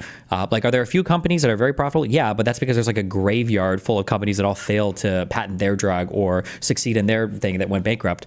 Same thing with like airlines, right? Like airlines are not very profitable either. Yeah, it's just like there's just not the money here that you would expect there to be if it was such an unbelievably profitable industry. Painful. And they're smart in the sense of they're doing it in a way where most people don't see it. They'll create these roadblocks that seem really reasonable. Oh, we're preventing fraud, abuse of the system. And that's reasonable. We should do that. That's good. Let's not have fraud and abuse of the system. We've seen issues. I would kill myself if I worked in healthcare. Like if I was like an owner class with in healthcare and I'm watching these two guys talk on YouTube with Google, where like these are the highest like price to earnings share ratios of any stock like in the history of all of mankind, and fucking our entire S&P 500 is carried by like 6 or 7 companies because people can fucking jerk off while they do AI porn. And they're like, I think that the people in healthcare are making way too much money. Like meanwhile, Elon Musk, first man approaching $1 trillion net worth. Like who are all of these crazy people in society, the wealthiest people in society? Jeff Bezos did healthcare, right? Oh no, it was tech. Elon Musk kind of did health. No, that was tech. Zuckerberg, oh no, that was tech. The guy in NVIDIA, oh no, that was tech. Like, where are all of these like $1 trillion worth healthcare CEOs? Like, gee, this is not the industry for it. It's just not true. With huge cases of people abusing Medicare, Medicaid, millions of dollars. Like, Mark Cuban is a guy who is a billionaire elsewhere and now is sinking money into healthcare to try to make money here. Like, it's such a dog shit. It's such a dog shit industry if you're trying to like fucking generate a fuck ton of cash. Fraudulent screening programs that end up getting people procedures they don't need. But when they're creating these roadblocks, they're creating them to decrease spending, not to eliminate abuse. Because if you see who's getting rejected, for every one abuse case, I mean, there's got to be hundreds, if not thousands, of cases that are rejected simply as a cost-saving measure. And I remember this from a TV show I used to watch on Showtime. Like, when they say cost-saving measure, what do they mean there? Like, I would be surprised if I was wrong. Somebody can email me or tell me if I'm wrong. If you're an insurance company, you don't reject somebody because you're saving on costs. It's probably because they don't meet the criteria for the plan that they're on. And that's the thing that you can see when you sign up for plans. Now, I'm sure there is some fuckery. I'm sure some stuff happens. It doesn't ever understand. I'm sure there's some like bad shit that happens. But I will say it's highly sus that there are so many of these cases that like blow up publicly, and every time you dig into them, it's like never as simple as the person. Like even this lady's story that we just dug into. Now, to be fair, I'm reading into the cease and desist letter sent by the healthcare company. That cease and desist letter could be a giant fucking lie. Maybe they're lying about every part of that interaction. Although based on her conduct so far, I'm more likely to agree with the other side of the story than this, especially because she changed up her language a bit when responding in that Instagram story. But they still could be lying significantly about it. Yeah. House of Lies, where they were marketers, and they said, oh, hey, we'll get this promotion that will give people a rebate off of your product, and people will be so happy. But by the way, we know that most people won't go through the hoops required to do it, and then we'll deny the first set of them, and then the second set, only 1% will end up converting, so you're going to save a whole ton of money. Oh my gosh, there's so much to say. There's like, right, it's the fact that only 1% of denials are appealed. Yep.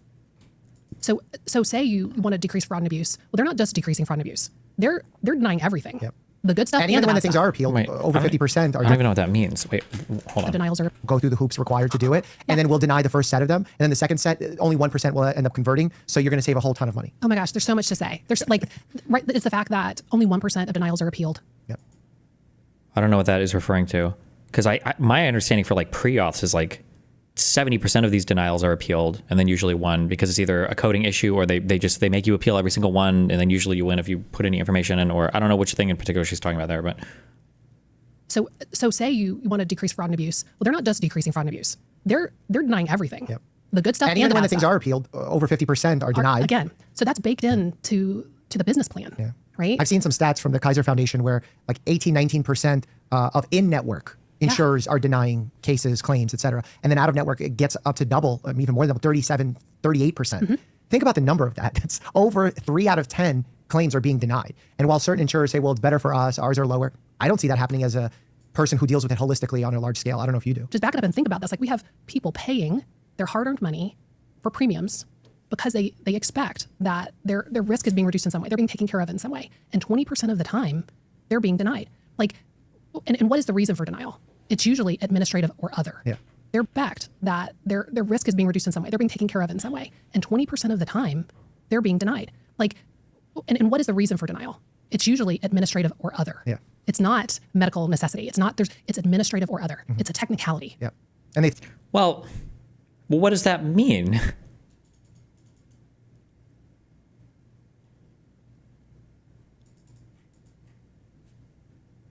Why don't they ever bring anybody up that works in any of these companies too to talk on these programs? It really makes you wonder. They thrive on that technicality. Right. And I think it also, when you think about businesses that are this large, if they can As a physician, anytime medicine is brought up in this chat or by Destiny, I have to cringe and log off. I can't help but think maybe this is how financial experts / other experts feel when he says stupid shit about their profession.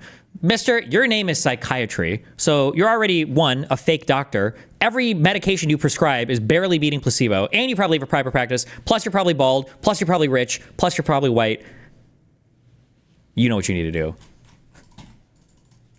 dial up and down the expenditure, right? If they can deny enough where they know what the inputs and outputs are, right? That's helpful to them. It doesn't, it's more predictable as a company. It's also like, the accounting in these companies, you just have to bring them on. Hey, yeah, you want to hop on? Then hop away. Like they're just moving money around with all the different or hop on vertically integrated components. And in an insurance company, you have to have reserves too. So you take out of the reserves. And I mean, it's very complicated. It's not resulted in better care for Americans in the last 15 years.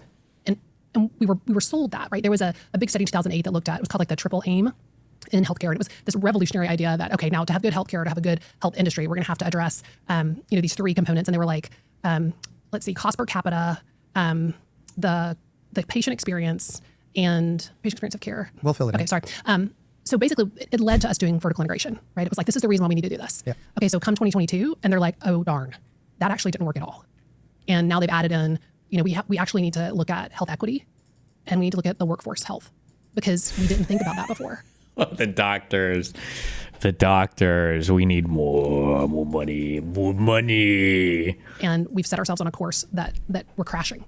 And then in 2022, Congress, asked for the RAND Corporation to look really hard at that, and they did a study that's True. so dry. I need to lean into the dog shit arguments more. At Destiny, how come there are so many celebrity doctors, but no celebrity insurance professionals or insurance influencers? True. See? Absolutely true. And so boring to read, but so eye-opening, because it's like, oh, let's look and see. Did insurance company consolidation help health outcomes? Looks like it didn't. Okay, let's look at physician ownership by insurance companies. Did that help lower costs? Looks like it didn't. And they just go dispassionately through all these things, and it actually hasn't helped. So can we just admit it, that this whole creating monopolies of insurance companies has not helped us, and we need reform, and I think we need competition and transparency. Yeah, all important factors. And I want to get back to your. Now, notice what she said there. It's really funny. It's like when conservatives want to argue about like lab leak, and they're like, actually, China covered it up, leaking from the lab, and that's why they say, or leaking from the lab, and that's why they wanted to be the wet market. It's like, no, China says it came from the United States. You're fucking retarded, okay? Now everybody in chat is like, oh, this lady must want single-payer healthcare for the United States. No, she absolutely doesn't. Notice how she's saying monopolies are bad, so what's the solution? It wasn't single-payer. She said we need even more insurance companies so we can kick up the competition so that I can rip them off in my private practice. I'm sorry, I love you. I love you so much, okay? I have doctors in chat and in my DMs and one emailing me that are all very upset at me right now, okay? I love all of you so much, okay? Trust me, there will be a day when I shut on the insurance people too, okay? I love all of you. And I think we need competition and transparency. Yeah, all important factors. And I want to get back to your story. So you wanted to open up this practice that was doing things the right way, working with all insurers, perhaps pro bono at times. What was the journey like starting it? Troubles, issues, hurdles that you faced along the... Yeah, I mean, I think, just the funding for it, that was hard. It's hard to start a practice, a solo practice. But I think when you take excellent care of patients, like the money was coming in, and I do a lot of volume because I take care of about 40% of the women in Central Texas with breast cancer. Right. I mean, it's just, I do 20 cases a week, see in a normal week, just me in clinic, I'll see 60 patients, and that's on 2 days. I do about 500 cases a year. So like just in volume, it did a couple things. It made me excellent. 500 a year. Like how long does it take to do a breast surgery? Probably like 30 minutes. So this lady clocks in for 2 hours and walks out, and we're supposed to feel sorry for her? Come on. So there are great things about doing a lot of work. It made me take deep flap surgery from a surgery that took me 12 hours to taking me 4. Right? So like I love that, and I'm all about. Yeah, I can do it in 15. Good job, Necrotix. You should become the next. And that's on 2 days. I do about 500 cases a year. So like just in volume, it did a couple things. It made me excellent. So there are great things about doing a lot of work. It made me take deep flap surgery from a surgery that took me 12 hours to taking me 4. Right? So like I love that, and I'm all about efficiency and safety for patients. And that improves safety because less time under anesthesia is helpful. 1,000%. Yeah. And I would never have been able to do that if I had been cherry picking only the cases that paid me a lot. So by taking care of so many people, I was able to like get better at this. So it seemed okay. It was okay for the first 5 years, and then reimbursements just started to go down and down and down. And then there was a big reimbursement change where, They made the code the same. yeah, I'm sorry. Hold on. I'm sorry. I love you and I cherish all my doctor friends and all of you. Okay. I'm sorry, but so it was, she was able to reduce the time it took her. Hold on. You know what? I'm actually going to switch because here I was attacking everybody. Okay. But now I'm actually going to defend the insurance companies. This is why, in some ways, insurance companies can provide value to patients. You're not hearing what she's saying. Okay. okay. She was able to do a surgery because she got so much practice with it. She was able to cut this surgery's time by 70%. She said a surgery took her 12 hours or whatever, she could do now in 3 hours, right? She was cutting the time of that surgery by 2 or 3 quarters, okay, in time. And then after, she said, and then the reimbursements started to get lower and lower. Yeah, why would you, if you're becoming more efficient at the operation and you could do it 10 times faster than you could before, why would the compensation be the exact same? It seems like this is an area we could probably save some fucking money. But if you were patient, you wouldn't think about that. But because of the brave heroes at places like United Healthcare, the brave heroes working in insurance claims, they were able to look at that and they would go, you know what? This chick told us that she needed to make so much money because of how timely the surgery costs. Now we notice she's booking 2 or 3 of these motherfuckers a day. I think this motherfucker is pulling one over on us. We can probably charge less for this thing and then save our customers money because we know how good that is for the average insurance consumer. God bless. It was okay for the first 5 years, and then reimbursements just started to go down and down. Like, yeah, of course reimbursements go down. You got to do the same surgery for 5 years at 1/4 the speed? Down. And then there was a big reimbursement change where... They made the code the same. Yeah, they made the code the same. And that's when I first stepped into kind of advocacy and wound up in DC, just saying this is ridiculous. That's also when I first felt like, are you guys kidding me? I'm a doctor. What did it shift to? I need that quote. And this is what all of you say. Where's that guy in my chat? Are you guys kidding me? I'm a doctor. It's like, sir, you raped that 7-year-old child. I'm a doctor. How dare you? How dare you? How dare you? And how did that impact percentage-wise your practice? Okay, so the reimbursement cut was like over 50%. Mm-hmm. But yeah, that's not surprising. You're doing the surgery 1/4 the time. And you know what? I bet all of the peripheral technologies, I bet they all got cheaper too. I bet they did. And the danger was that it would be cut to 10%, so by 90%. Wow. Yeah. And we know that. What was last 10%. We're 50%. Mm-hmm. And the danger was that it would be cut to 10%, so by 90%. Wow. Yeah. Wow. And we know that. And what was the initial coding for that then looped in your new code as well, or your previously new code? So it was a CPT code 19364, and that code says breast reconstruction, and it includes any free flap, and that could be a surgery that takes all of a woman's muscle or one that's super elegant and leaves her able to use her muscle, right? It just didn't recognize the difference between those things. Mm-hmm. And then the other code was an S code, S2068, and that was the code for the very elegant surgery. So when the societies decided to combine those codes together, and they actually put under the descriptor for 19364, they included like all of the elegant things and the garbage things, and the reimbursement stayed at the garbage rate. Right. And I'm like, why are you doing this? What was the major organization's reasoning for making the change? You would have to ask. Did they put out any statements about it, or? I would say that was a very difficult couple of years. And there were some meetings that were very difficult. And I think that today that the American Society of Plastic Surgeons has evolved from the place where they were when they agreed to that coding change with the AMA. But I still have a lot of strong feelings about the fact that it ever happened. And they never allowed the code to be, like they still haven't recommended that the code be rewritten. They've just... Apparently this S2, did she say S2098? And for CPT 19364, apparently the S code billing allowed you to get 101% higher compensation than the other billing. So apparently they combined them because they felt like this is for Massachusetts. Using the Massachusetts All-Payer Claims database between 2016 to 2020, patients who underwent microsurgical breast reconstruction following mastectomy for cancer were identified. Multivariable logistic regression was used to test whether an S2068 claim was associated with insurance type and median household income, by patient zip code, ratio, blah, blah, blah, blah. Insurance is calculated for providing products. I don't know if this is good or bad. I can't,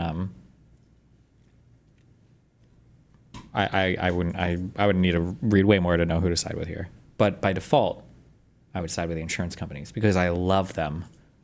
UHC check. Hold on.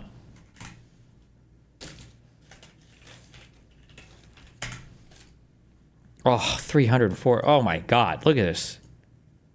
Wait, was this another 12 points today? Oh, just let's go.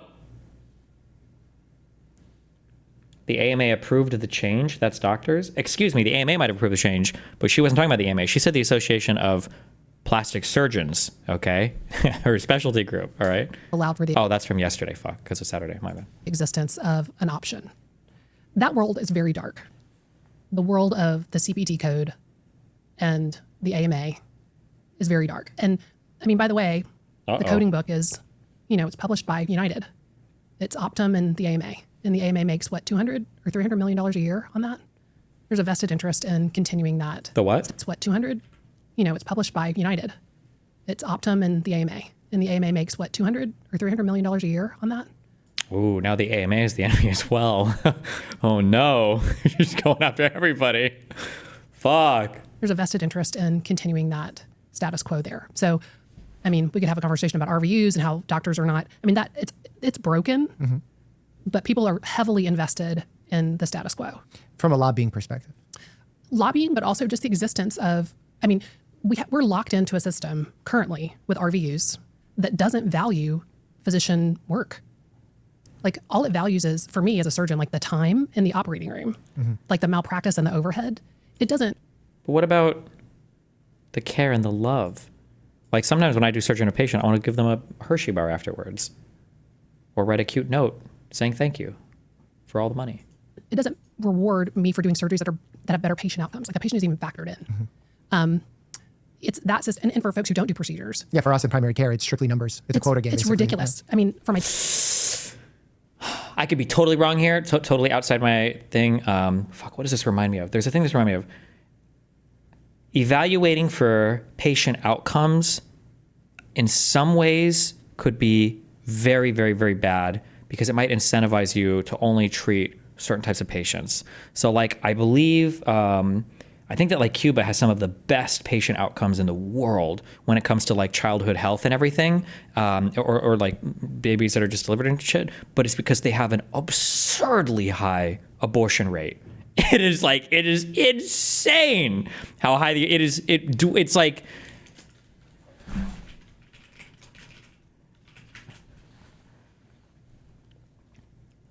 For every 100 births, they're aborting 73 babies. These are abortion factories, okay, in Cuba, but their healthcare outcomes are really fucking good for a lot of like birth related shit.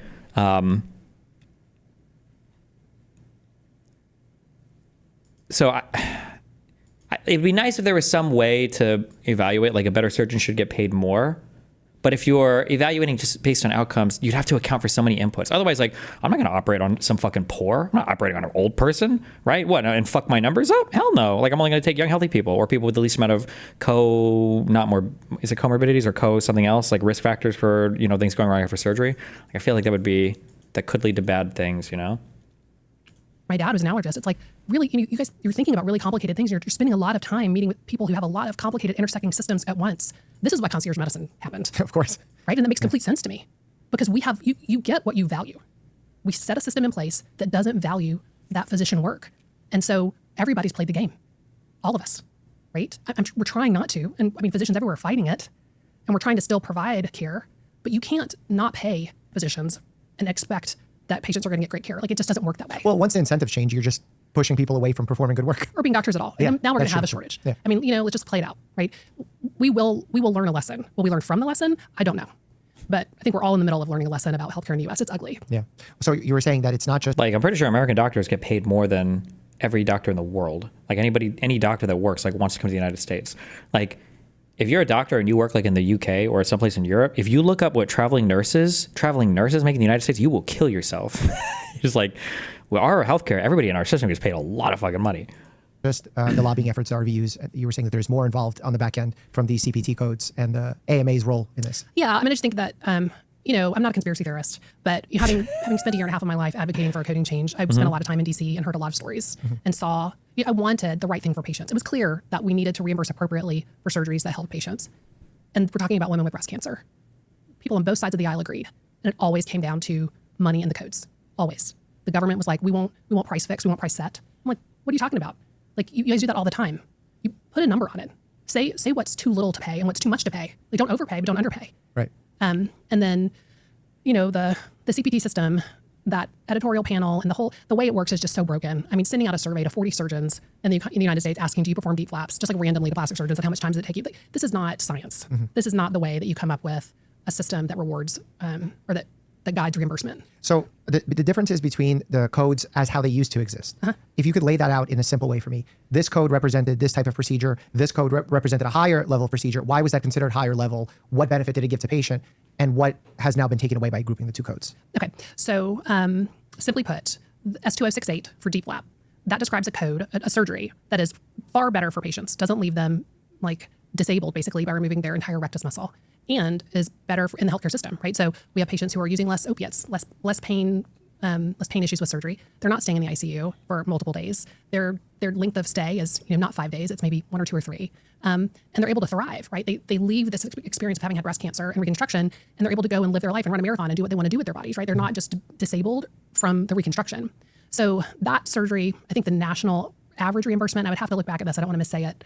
I think it was around $20,000 for deep, around that. And it might have been like 15 to 20. The reimbursement rate for 19364, $2,700.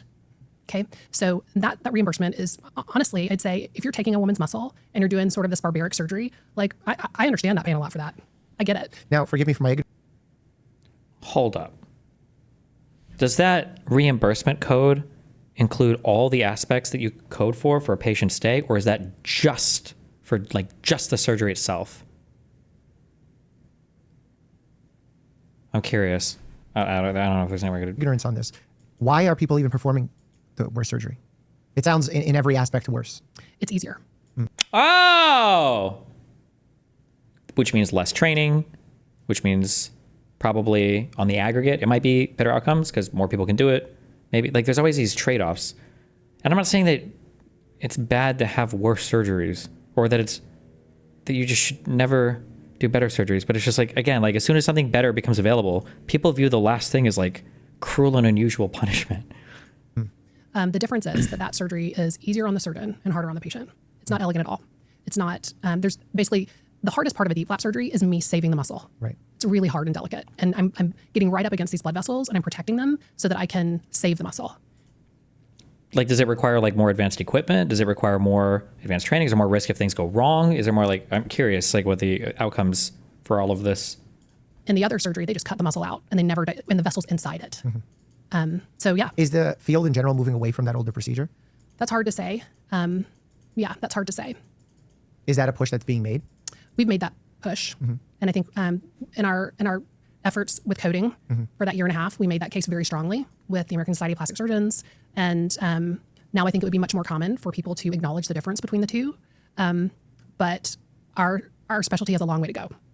It's incredible that in a day and age where we have just a superior treatment available, and yet we're saying, well, the other one's cheaper, so we're just going to do that one, when it has worse outcomes, and it seems like every sense of the idea of giving someone medical care. Exactly, and that's why I was like, this can't be. If I could just make you understand, then we would change it. And so, but see, this is the issue is that you always sound crazy when you say that just because the latest and greatest thing is available doesn't mean that if there's limited resources for the latest and greatest thing, doesn't mean if you have the thing before that, now you're all of a sudden being fucking abused, I think you're getting most of this right, but doctors don't always say the new thing is better. There's plenty of copycat drugs or biosimilars I don't prescribe because the older ones work just as well. The only reason I prescribe something more expensive is if it's leaps and bounds better or avoids some horrible side effect. Sure. Yeah, like I said, I'm sure there are some things that are just retarded for sure. But sometimes I think there are significant improvements. But the last thing is also still really good. If you're if you're a diabetic, if you're a type 1 diabetic and you have pig insulin, that is leaps and bounds better than having nothing. Where I think you might die in a year or two. If you're a type 1, I think you die in a year or two from the onset of your fuck shit. So having base level insulin is, or not base level, but the pig insulin or whatever that you take twice a day is leaps and bounds better. But as soon as the next shit becomes available, where you can get the long lasting one where you inject it once and it's it gives you your basal line and then whatever else, that is leaps and bounds better than the old shit. But like when it's first invented, when that newer one comes out, people are like, well, if I don't have the newer one immediately, I'm basically being killed because my lifespan is decreased by 10 years because I don't have access. And it's like, well, that's true. But like, hold on, like you're acting like this thing that you got access to, you used to die in 1 to 2 years, and now you're not dying for like 40 or 50 years. Now there's a newer one that will keep you alive for almost an ordinary human lifespan. But it's like, if they don't have that latest thing, it's like, fuck. But again, I know every drug's not like this. Like some are marginal improvements or very little improvements. But it's annoying that every single time there is like a new improvement, and like these things are usually more expensive when they first come out. People are like, oh, well, if you don't have access to the newest thing, it's torture. And then also, again, like all of these same exact issues happen in Europe. The fact that like they pretend that European countries have solved this is also not true. Because a lot of, I think for some of these things, like for European countries, like they just don't even have access to the latest and newest things. So they don't have to, this isn't even like a consideration. The win that we got at the end of that year and a half was that they kept the existence of the S code. So CMS agreed. The CMS So it's said, like a modifier? no. So the S2068 exists now. So CMS said, it's a very long and complicated story, but the government got it. And they said, the only thing we can do here is Mandate the existence of the code. the S code. That's the only one we have control over. The CPT codes, that's up to your society and the American Medical Association. And we do whatever they tell us to do. What's an example of something Europeans don't have access to? My understanding is there's some like really advanced surgeries that in the US we can do, like same day hip replacements. I don't know if those are available in Europe yet, but I think these are relatively new. But you can do like a same day hip replacement, like it's outpatient surgery. When I was looking up ADHD stuff for medications, what I read was that methylphenidate had been used initially. So this is like Ritalin and Concerta. But when like the amphetamine treatment started to come out, like the Adderalls and the Vyvances, that for some European countries were like a decade behind. And I think in some places they might still not use. Like I think in the United Kingdom, I don't know in the UK if they even prescribe Adderall or if they're allowed to do that yet, or if they still just do methylphenidate. I don't even know if they prescribe that. And if I had ADHD living in the UK, I would hate myself. Not that it's not that it's bad, but like, whew, that would suck. But it would be way better to have access to methylphenidate than have nothing, you know? But like Vyvanse and like other amphetamines are like the newer, cool, you know, all stimulants are banned in Japan. Well, that might be more of a society thing than like a healthcare thing, maybe. In Poland, it's still methylphenidate. Okay. That's just how it's always worked. So those two organizations would have to agree that that all of these surgeries weren't the same. So it's very, very telling that the AMA and the American Society of Plastic Surgeons wouldn't do that. And so still today in 2025, 19364 describes all of those surgeries. They didn't do what they could. The government did what they could. CMS said, we'll keep this code. Because I made the case to them, we made the case. We just need this option. What exactly do you think is wrong with our healthcare system that a public option would fix? We can death panel old people. I'm not joking. The AMA and the ASPS aren't moving. We don't know why. It doesn't make sense. But please, So when you write them or have meetings with them, what happens? for the first year and a half, when I first did this, like the first phone call I made to the ASPS, they didn't even know what was going on. Like I sent an email to one of the presidents and he was like, I'm not aware of this issue. I mean, this is a cosmetic surgery society. They didn't know what they were doing. And then I had a lot of meetings and got, I hired lobbyists myself. And I got surgeons from around the country to call the ASPS and other societies to weigh in and make the case for patients. And we got patients involved. And they started to evolve under pressure, right? But that was not comfortable for me at all. I mean, there may have been a video that circulated of me that was circulated by the ASPS that was labeled disparagement. And it was me talking about this issue on social media where I said that they should do better. And they circulated in what way? via email Saying what? saying that I was Oh, that is probably a thing that shouldn't happen either. That's actually one thing that I think is just a complete waste of money. And I would say it's probably, I'm trying to think if there's any reason why I would disagree with this. Advertisements for pharmaceuticals. That I think the United States might be one of the only countries in the world that does this, where drug companies advertise directly to patients. That's really weird. I don't think that should be the case. disparaging the American Society of Plastic Surgeons. Because they were offended.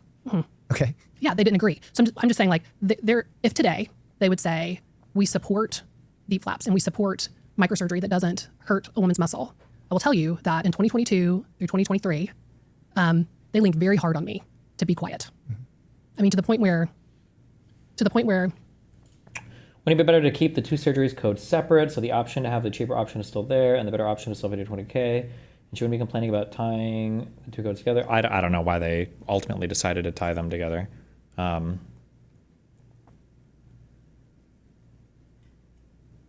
would probably need to do a lot more like in-depth research about these codes and why they were marketed the way they were in order to figure out why. a president of the society showed up at my home. That's scary. Yeah. So Like threatening? No, in a very nice way. And how did that go? That went Wait, what? well. Hold on. And we support microsurgery that doesn't hurt a woman's muscle. I will tell you that in 2022 through 2023, they leaned very hard on me to be quiet. I mean, to the point where a president of the society showed up at my home. That's scary. Yeah. So, yep. Like threatening? No, in a very nice way. And how did that go? That went well. Yeah.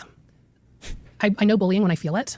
And so I stood in my kitchen and my husband was there and one of my dear friends who is also an Olympic athlete.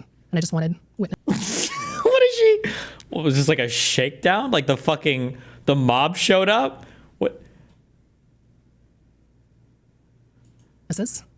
And she watched. It was me standing my ground for patients.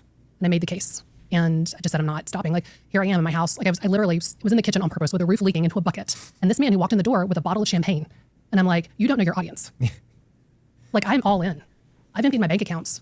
Into your private practice, your private business, but. And you're bringing me a bottle of champagne telling me to be quiet? Like, this is not resonating. And the hope was that you'd stay quiet and they would continue doing these codes? Yeah, there were meetings where they said, we have looked into this and it's not in the interest of our members. This is not in the best interest of our members. And so what they mean is cosmetic surgery, right? They looked at the number of microsurgeons and the number of folks doing breast reconstruction, and we're such a minority in the whole society, right? There's 8,000 members and there's just a couple hundred of us. But my point to them was, but there are patients. If you are going to be my society, I'm a doctor, God damn it. then you have to care about this, right? And so there was a Zoom call where a lot of folks chimed in and weighed in and they laid out their case for why they didn't want to change this code. And it included things like they didn't want to, quote, open up the codes, which means they don't want anyone else, they don't want any other codes to be looked at. So they were protecting all the other codes in plastic surgery. Like they didn't want to put a precedent in that these codes are right. They said, open to modification. Yeah, they said, whenever they look, if they open up this box of worms, they're going to decrease reimbursement for everybody, not just for you guys. Right. And I was like, But why would they decrease reimbursement? Well, their case was that the government does that when they open historically. But I mean, I think this sounds just like a threat. This just sounds like gaslighting, right? Yeah, it sounds like the opposite of what would happen. Correct. Like, and that's the opposite of what actually did happen because I didn't shut up. And I just went another direction. I went straight to CMS and the lobbyists did their job and lots of lots of members of Congress weighed in and were supportive. But no, the society, they had their reasons. And the first time I saw them really come around was when we had our meeting with CMS.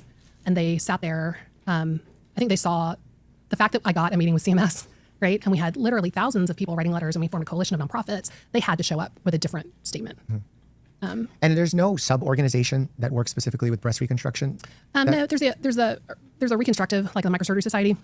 It's really small. And around breast reconstruction, they kind of seem to do what the ASPS told them. Specifically with regard to that surgery, the person who was the president of the society or the former president of the Reconstructive Society was still performing that surgery, the one that removed muscle, right? And like advertising it. I mean, that's how much they cared about this issue. It was like, okay, if you're not performing the better surgery, don't speak for them because we won't say who that individual is. But if I ask them why are you still performing the surgery where there's a better one available? What would be their response? Do you understand what he's doing here? Right? Is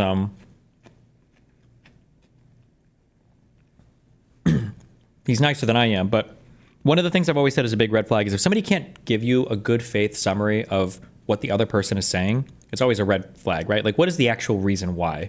And he asked that, and she's just saying that it's like, well, they're scared of opening the books and all the corruption, blah, blah. And then he just rephrased it. He's like, okay, well, let's assume that I was talking to that person and that person was speaking to me. You don't have to say their name. What would they say, right? Because she wasn't able to answer it before. So now he's like reframing it to try to do it again. that's the one I know to do. If I ask them why are you still performing the surgery where there's a better one available, what would be their response? That's the one I know to do. That's what they would say, really? The doctor would say, sorry, I'm fucking retarded, and I'm actually like a trained dolphin at SeaWorld, and this is the trick I've been taught, and I'm too stupid to learn anything else. That would be their response? I'm a doctor. Okay. Even though it's significantly more harmful for your patient. I think so. It's so much harder. It's very hard. Okay. Oh, we're getting a little bit more honest. Okay. So it's not just that, okay, getting a little bit more honest. A lot harder. Is there more delicate equipment requirements? Are there more people required? Are there more? So it sounds like it's significantly harder, right? Okay. No, it's significantly more harmful for your patient. I think so. It's so much harder. It's very hard to do perforator flap surgery. I mean, the focus it takes. I mean, but I would say it's better to do nothing than to do a surgery that removes a patient's rectus muscle. It's better to just send them to someone who knows how to do a better surgery. And I'm surprised that organizations that perhaps are not focused on the reconstructive side of things, Komen, some other breast cancer organizations, they weren't participating in advocacy alongside you? They were. Oh, they were. They got on the coalition. That's how this changed. Got it. Yeah, I was talking with the American Cancer Society, Komen, like we had a huge coalition of nonprofits. We had patient advocacy. That's social media. That's why this changed. Got it. Because I got nowhere with the traditional paths. Nowhere with my society. Instead, I paid for lobbyists and I went to DC. And how did you said social media, how did you use social media to make this happen? We just had Instagram lives and we talked about the issue and introduced it to patients and just said, write your Congress people. And then we made that easy for them. I went to the Hill with patients. It was a huge movement. Like there were probably, I don't remember the exact number of patients that signed on the letter, but in the breast cancer community, people know that happened nationally, that they were a huge force for change. And that taught me about, the power of the patient and the power of social media. I have to ask, how does one hire a lobbyist? Well, I just called them up and they were 1-800 lobbyists? Where do you find a lobbyist? So, I asked some friends, and a friend who was familiar with the issue said, you should call this person. And I called, and that lobbyist, they were great. And they saw the issue for what it was. And like everybody, they had an experience with breast cancer in their family. And they went to the mat for us. The real take is that doctors are the problem, not insurance. They just want to shift the blame away because they can't handle following the rules. Yes and no. The problem is everybody, but also I know I can never communicate this, but I just wish that everybody would understand what's going on insofar as that different people can have different incentives and it's okay. And it doesn't have to be good guy, bad guy. So for instance, let's say that at the end of the day, all she really cared about was making more money. Okay. Because she's a greedy doctor. So let's say that she learns this incredibly complicated surgery and then she goes to lobbyists and she advocates for, pressuring insurance companies or the government or whatever to cover these things or whatever, At the end of the day, she might only be looking after her own ass and she might have to fight through a bunch of other people to do this. But let's say that she gets all of this approved. Well, if you're somebody and you need to have a major reconstructive surgery and now you're going into a place and because of her quote unquote greed, she's managed to secure this higher coding or whatever else. And now you have a surgery that has 100 times better outcomes than the dog show when you're going to have before. I mean, it's good, right? It works in the end, right? Like doctors advocating on their behalf can produce good results for society. Pharmaceuticals advocating on their behalf could produce good results for society. Insurance companies could be producing good results, right? Insurance companies kind of play price control a little bit. We want the government to set prices on drugs. Insurance companies do this to some extent. Hospitals, every stage can do good and bad things. You just need to understand the role they're playing. And everybody advocates for their own interests. There's not one good side and one bad side, all right? That's all I'm saying. So they basically get you connections with people who are in charge of making these decisions, the committees, Congress people, senators. Is that how it works generally? Except for Republicans. They're always on the bad side. Yeah, well, they got connections with the offices and asked for meetings. And then I would show up to DC and go have 20-minute meetings. And you're not getting compensated for this. I want people to. Oh, no, I'm paying for the privilege, exactly. Yeah. right? I'm paying a lot of money a month for this. It was actually $10,000 a month. Wow. Yeah. And you had the success. You got CMS to hear you out, to make the change. What did that victory feel like for you? That felt like I breathed a huge sigh of relief because I was afraid that my career and the practice of breast reconstruction for all of these patients was going to come to an end. I really felt like that's where we were going if we couldn't honor patients in this way. We couldn't take care of women. Just this is a very simple argument. If that wasn't understood at the national level, I thought we were headed for disaster. So I just felt relief. But yeah, I mean, I'm not someone who celebrates well. I always I'm on to the next. But since that time, I know that that's changed women's lives around the country, and they've told me that, and I've heard from patients, and I'm proud of it. I wouldn't change it. I wouldn't change it for the world. It definitely got me ready for United because literally, I'm not scared.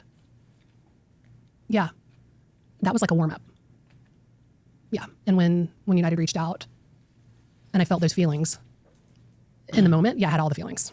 But I also had an experience to draw on where I was like, I've been up against somebody before. I've overcome before. Yeah. And I know who I am. And I'll take it back. I was scared. But I know how to do this. Well, if you weren't scared, something was wrong. Right. But yeah. And it's also so I'm glad, and so many things in life, I'm really glad for the experience that I had advocating and dealing with societies and people who bullied me. Right. I'm glad for that experience. It made me stronger. And it made me ready. This is missing in society quite often. Purpose. But you're exponentially elevating that purpose. You're showing up for your patients as best as you can to accept all insurers. You're performing procedures pro bono. You're being the best doctor that you can by minimizing time that the surgery needs, how much time the patient's under anesthesia. And then you're like, well, I'm not doing enough. And you're like, I'm going to put my own money in to lobby to get this foundational change to happen. How do you drive yourself to do all this? What's your motive? Well, there is a massive financial payoff at the end of the day for her as well, because she owns a private practice that specializes in exactly these types of surgeries. Okay? Not to say that's bad. I'm a capitalist, that's based. And at the end of the day, arguably this helps patients, so that's fine too. But can we stop pretending that she's like an actual saint, that this is Mother Teresa, the only one who doesn't have a financial incentive in this? She has a massive financial stake in this. Motivating principle there? When you say it, it sounds much more impressive than it feels on the inside, but I think it's just... Well, I think you should feel it. It's bigger than I'm even saying it. It's, I feel my sense of purpose deeply. And this kind of conversation is like this is where my superpowers are, right? Because there is something deep inside me that just says, do the right thing. And I like the hard thing, right? I like finding out who I am. I like the experience of getting uncomfortable and going, like, recognizing that that's an opportunity. And I also know that that's not something that everybody's willing to do. And so that makes it feel like it's a place to make change, right? Because if I'm not willing to do it, who else will be? It's hard to explain. But How do you develop that moral compass? Oh my God. I think that goes back a long way, probably. I think that I listen to patients and I'm listening to what they need. And they don't just need a good surgery. They need for me to care about their whole path, right? And I do. And so for me to care about patients with breast cancer, I have to care about doing a surgery that's healthier for them. I have to care about insurance too. I have to care about their financial health. I have to care about how, the hormone blockers make them feel. Like, sure, I'm a plastic surgeon, but I'm also just a human trying to lean in as best I can where I've got influence. And that feels good to me. So like I learned somewhere along the way how to, like, in a very meta way, kind of cheer for myself. I didn't do that when I was a kid. I was always motivated to work really hard, but I wasn't, like, internally proud of myself. I can now look at myself and go, I'm glad you're doing that. I know it's hard. And that sounds really weird, but it's motivating. Like, even in the hard moment, I know who I want to be. And I'm proud of myself for doing the hard things. If you had to give advice to someone that was listening right now that wants to develop that, is there any tips you can give them? Gosh, yeah. Get to know yourself. Really get to know what drives you. And don't judge it. Like, just figure it out. When do you feel good? When do you feel like you're in your zone? For me, like, there's specific things that I do every day that get me ready. And figure those things out. I think accepting discomfort, being willing to be in those moments, and looking for opportunity.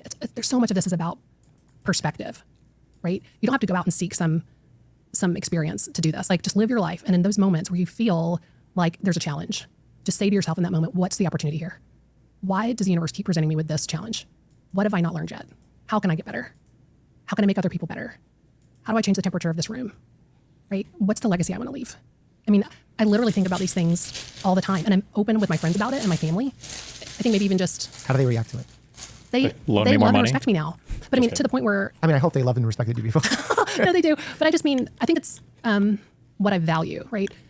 Like, when I spent my savings on lobbying and all of that, or even going up against United,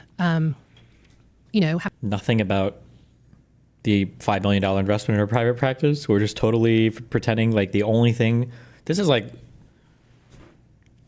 no, I was gonna say it's like listening to Hassan and how he spends his money, but at least she got something good for patients. At least her self-interest in being a doctor and providing surgeries produces some good for the world, whereas Hassan is strictly just a net negative. having conversations where I would say, I'm not going to leave you an inheritance, but I'm going to leave you a legacy. And that sounds like a line, but I mean it. Like, I don't have kids. I don't want to leave here with a bunch of money. I want breast reconstruction to be different because I was here. Sorry. Now I want healthcare to be different because I was here. I want the way that Americans interact with insurance companies to be different because I was here. So yeah, there were those times when, the nieces or nephews were like, you're never around, and yeah, that's a sacrifice. And, I do need balance just like everybody. But I know that my family is proud of me. Yeah. And that means a lot. I mean, I'm just a kid from Georgia, like, my family was very humble, and I've always known what it's, my family means a lot, and where I came from means a lot. So, yeah. It's hard because you look at yourself as a kid from Georgia, but you're much more than that. And you're much more than that to not just your patients, but to people you've never met that you're having an impact on. Have you heard from individuals who've had their lives changed by the procedure that you advocated for? I have. And that's so heady. Yeah. Right? And I would love some advice on how to process that from someone who has this impact around the globe, but I'm just so thankful for that. And it's reinforcement. It helps me know I'm in the right place. And I receive that. And every individual matters. And that just, it's like, why be on social media? Why even do this? Well, you can affect more people. There are people who need to know. I think I'm good. But there are moments when, like last night, when a comment, maybe it's from a bot, but maybe the universe sent me a bot, to make me feel good. And I'll take it because it felt better, Well, my fear is, I feel badly when I see the opposite. Oh, no, don't. If you see the opposite. Well, no, I'm just saying in a hypothetical. I know, but I'm just saying for me to you. Like, I just want, if this isn't like my gift to you, it's like just hear my voice going like, no, just put that one to the side. And I'll delete them. Like, I'll block somebody. Okay. I'll block somebody. If they come to my space and insult somebody there, Ooh. I mean, no, thank you. No reason for that. We should give listeners some context. 2025 has been a unique year for you, to say the least. Tell us what happened, how this year got started in such a social media frenzy that it was. I made a post, like other posts I've made in the past, but it resonated pretty broadly. So I was operating and got a call from an insurance company, United Healthcare. And they were asking for just like basic information about my patient who was actually having surgery. And it was just so absurd that they needed her diagnosis and wanted a justification for her overnight stay, like in the middle of operating. They reached me in the operating room. It just...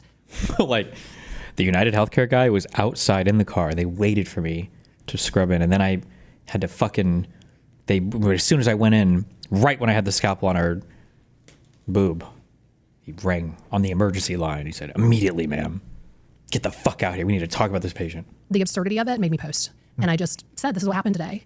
And you obviously said it not expecting some sort of heavy response. If I had known, well, I don't know. Would you have done it differently, maybe? That was a good question. I think legally I wouldn't have said the name United because then I wouldn't have had the pain. Right. But also my life's trajectory has changed because I said United. Mm-hmm. And so I'm okay with that. Maybe TBD on, maybe TBD, on whether or not you change it. I learned a lot from that. Well, let's keep going with the story because this is interesting for folks. Okay, so I posted and that post went viral. And the post, you told the story? That was it. I just said, basically like, here's my day. Here's insurance. Yeah. I don't have words for this. Yeah. How did they get me in the OR? This is ridiculous. And that post went viral. And then...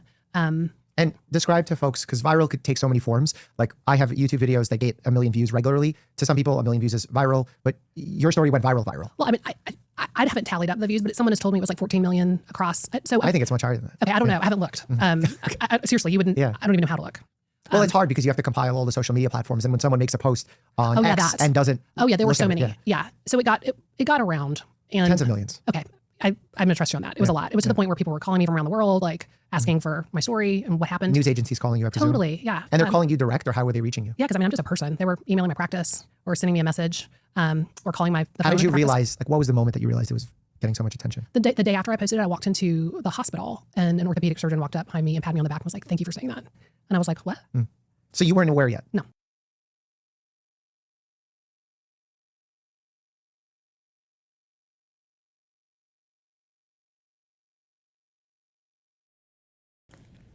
When did I realize it? On Friday nights, I volunteer my time to do facial reconstruction surgeries for children flown in from war-torn African countries. And as I was walking down the hallway, I could hear claps coming from all of the hospital rooms and the beds and the patients. One patient who had been in a coma for 14 years apparently woke up just to applaud me walking down the hallway. And that's when I realized I'd made a difference. Wow. Okay. No. Because I was going in to do more beat flaps. Yeah. Like it was like a regular day. Totally. Yeah. And did you then grab your phone? Yeah, I had noticed that like my phone was kind of beeping a lot and then I had to turn off notifications on it. But at that point I wasn't like checking. So that was just strange. But also I was like, this is actually really interesting. And I'm glad that this is getting some attention because it needs it. Because we've gotten out of control. And the initial attention, was it people asking questions, thanking you, angry with you, all the above? Most of them were, think back. Most were positive. There were some negative, for sure. There was some negative from plastic surgeons. There were some negative from surgeons saying like, why did you take the phone call? And I had to explain to like, I'm in the operating room. Why would I take a phone call? That sounds like you're really irresponsible. And I went through the process of, oh gosh, now I have to explain to social media why I took the phone call. Okay, so I have a partner in the room. There was a doctor in the room, still operating. Also, I was afraid they were going to charge her for the surgery. So I'm thinking about her, financial health and all of that. I mean, and usually they're not reaching out to you mid-operation. I mean, they literally sent them. How do they? It's not. Wait, stop, Dr. Mike.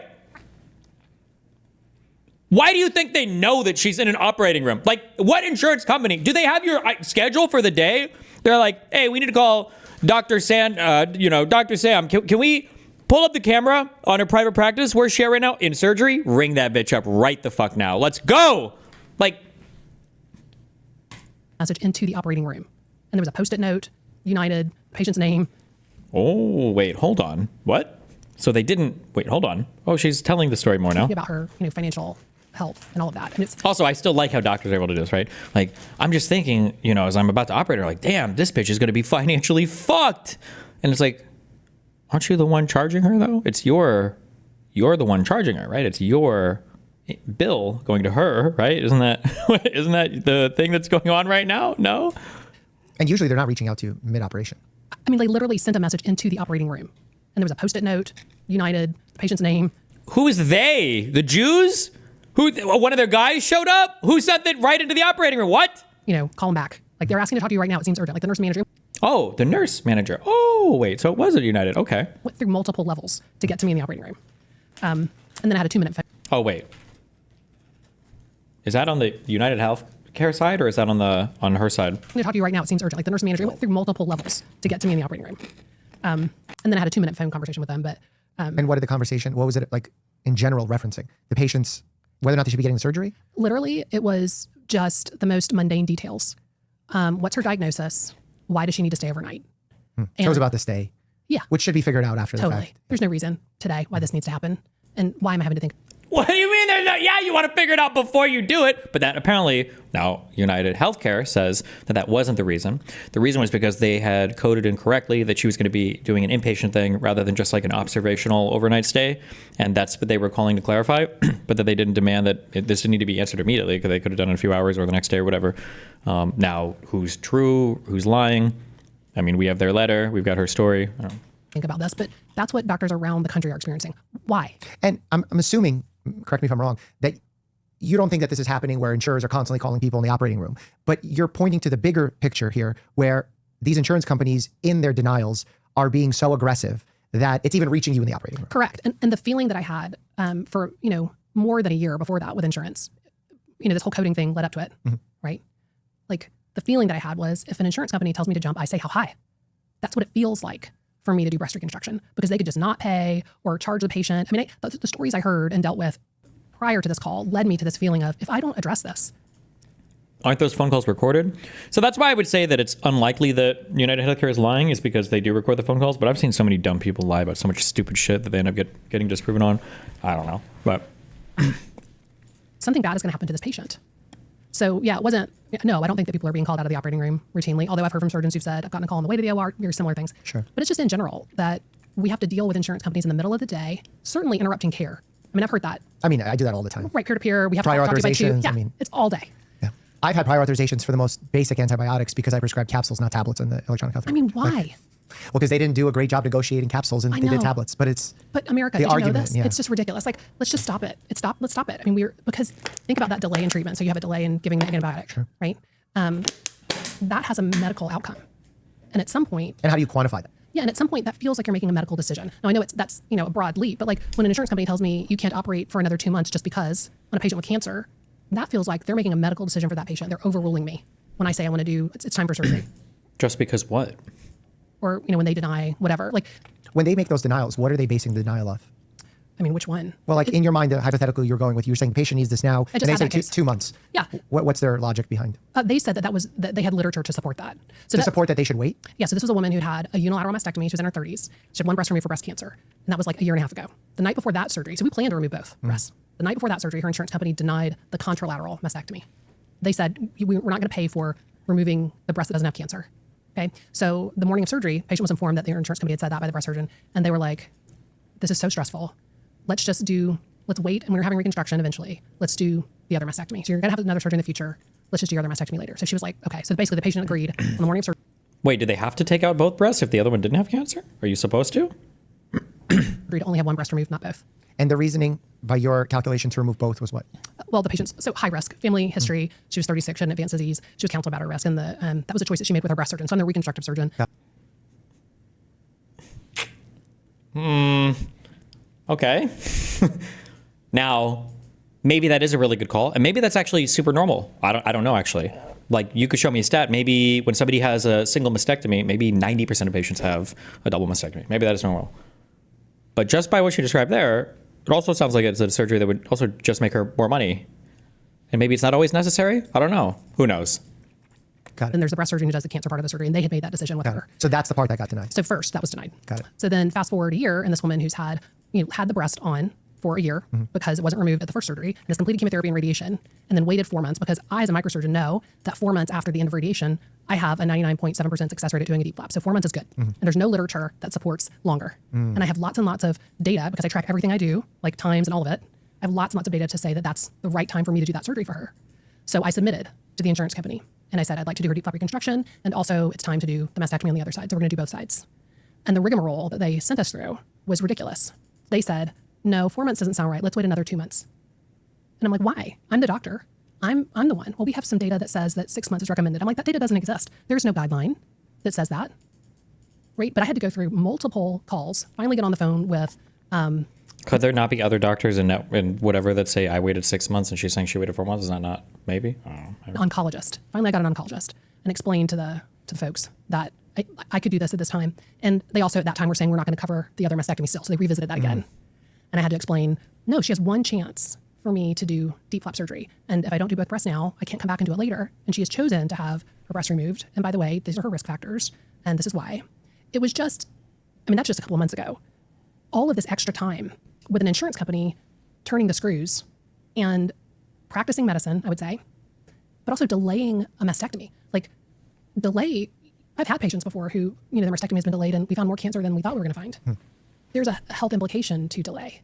And companies that practice in healthcare and insurance really need to be aware of that. I'm sure they are. We just have to point it out. Do you think the delay is truly in the patient's best interest from these companies, or is it usually a way to wait for the patient to fall off the plan, a way for someone else to take responsibility from a financial standpoint, like they're swapping and let's say they're 65 years of age now, or are they thinking about the patient?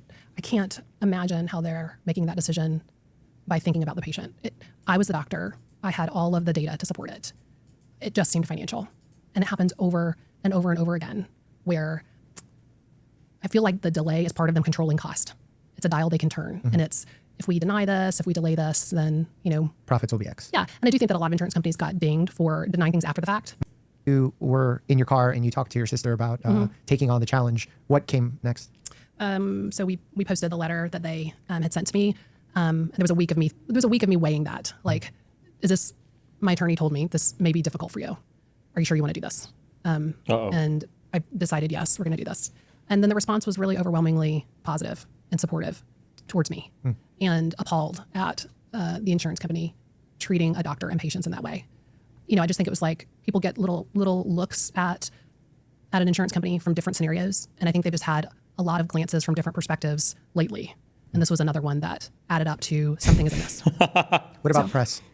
Yeah, so people called. I'm not used to that, but there were a lot of folks from around the country and even other countries calling, asking for my perspective. I learned quickly about how to speak with reporters and what background is, and And how did all that go? Like, do they invite you on morning talk shows? Are they inviting you for quotes No. and subtext in a New York Times piece? No. There hasn't been. I would say there were like The Guardian. There was like Bloomberg News. There were some online news things. There were, it wasn't as big as people reached out and then didn't publish things too. And I don't know how that all works. Interesting. And then there was like a separate thing where like a prominent investor weighed in, and that created a different vibe, a different tone to the inquiries I was getting. Right. So where do you see the conversation existing today?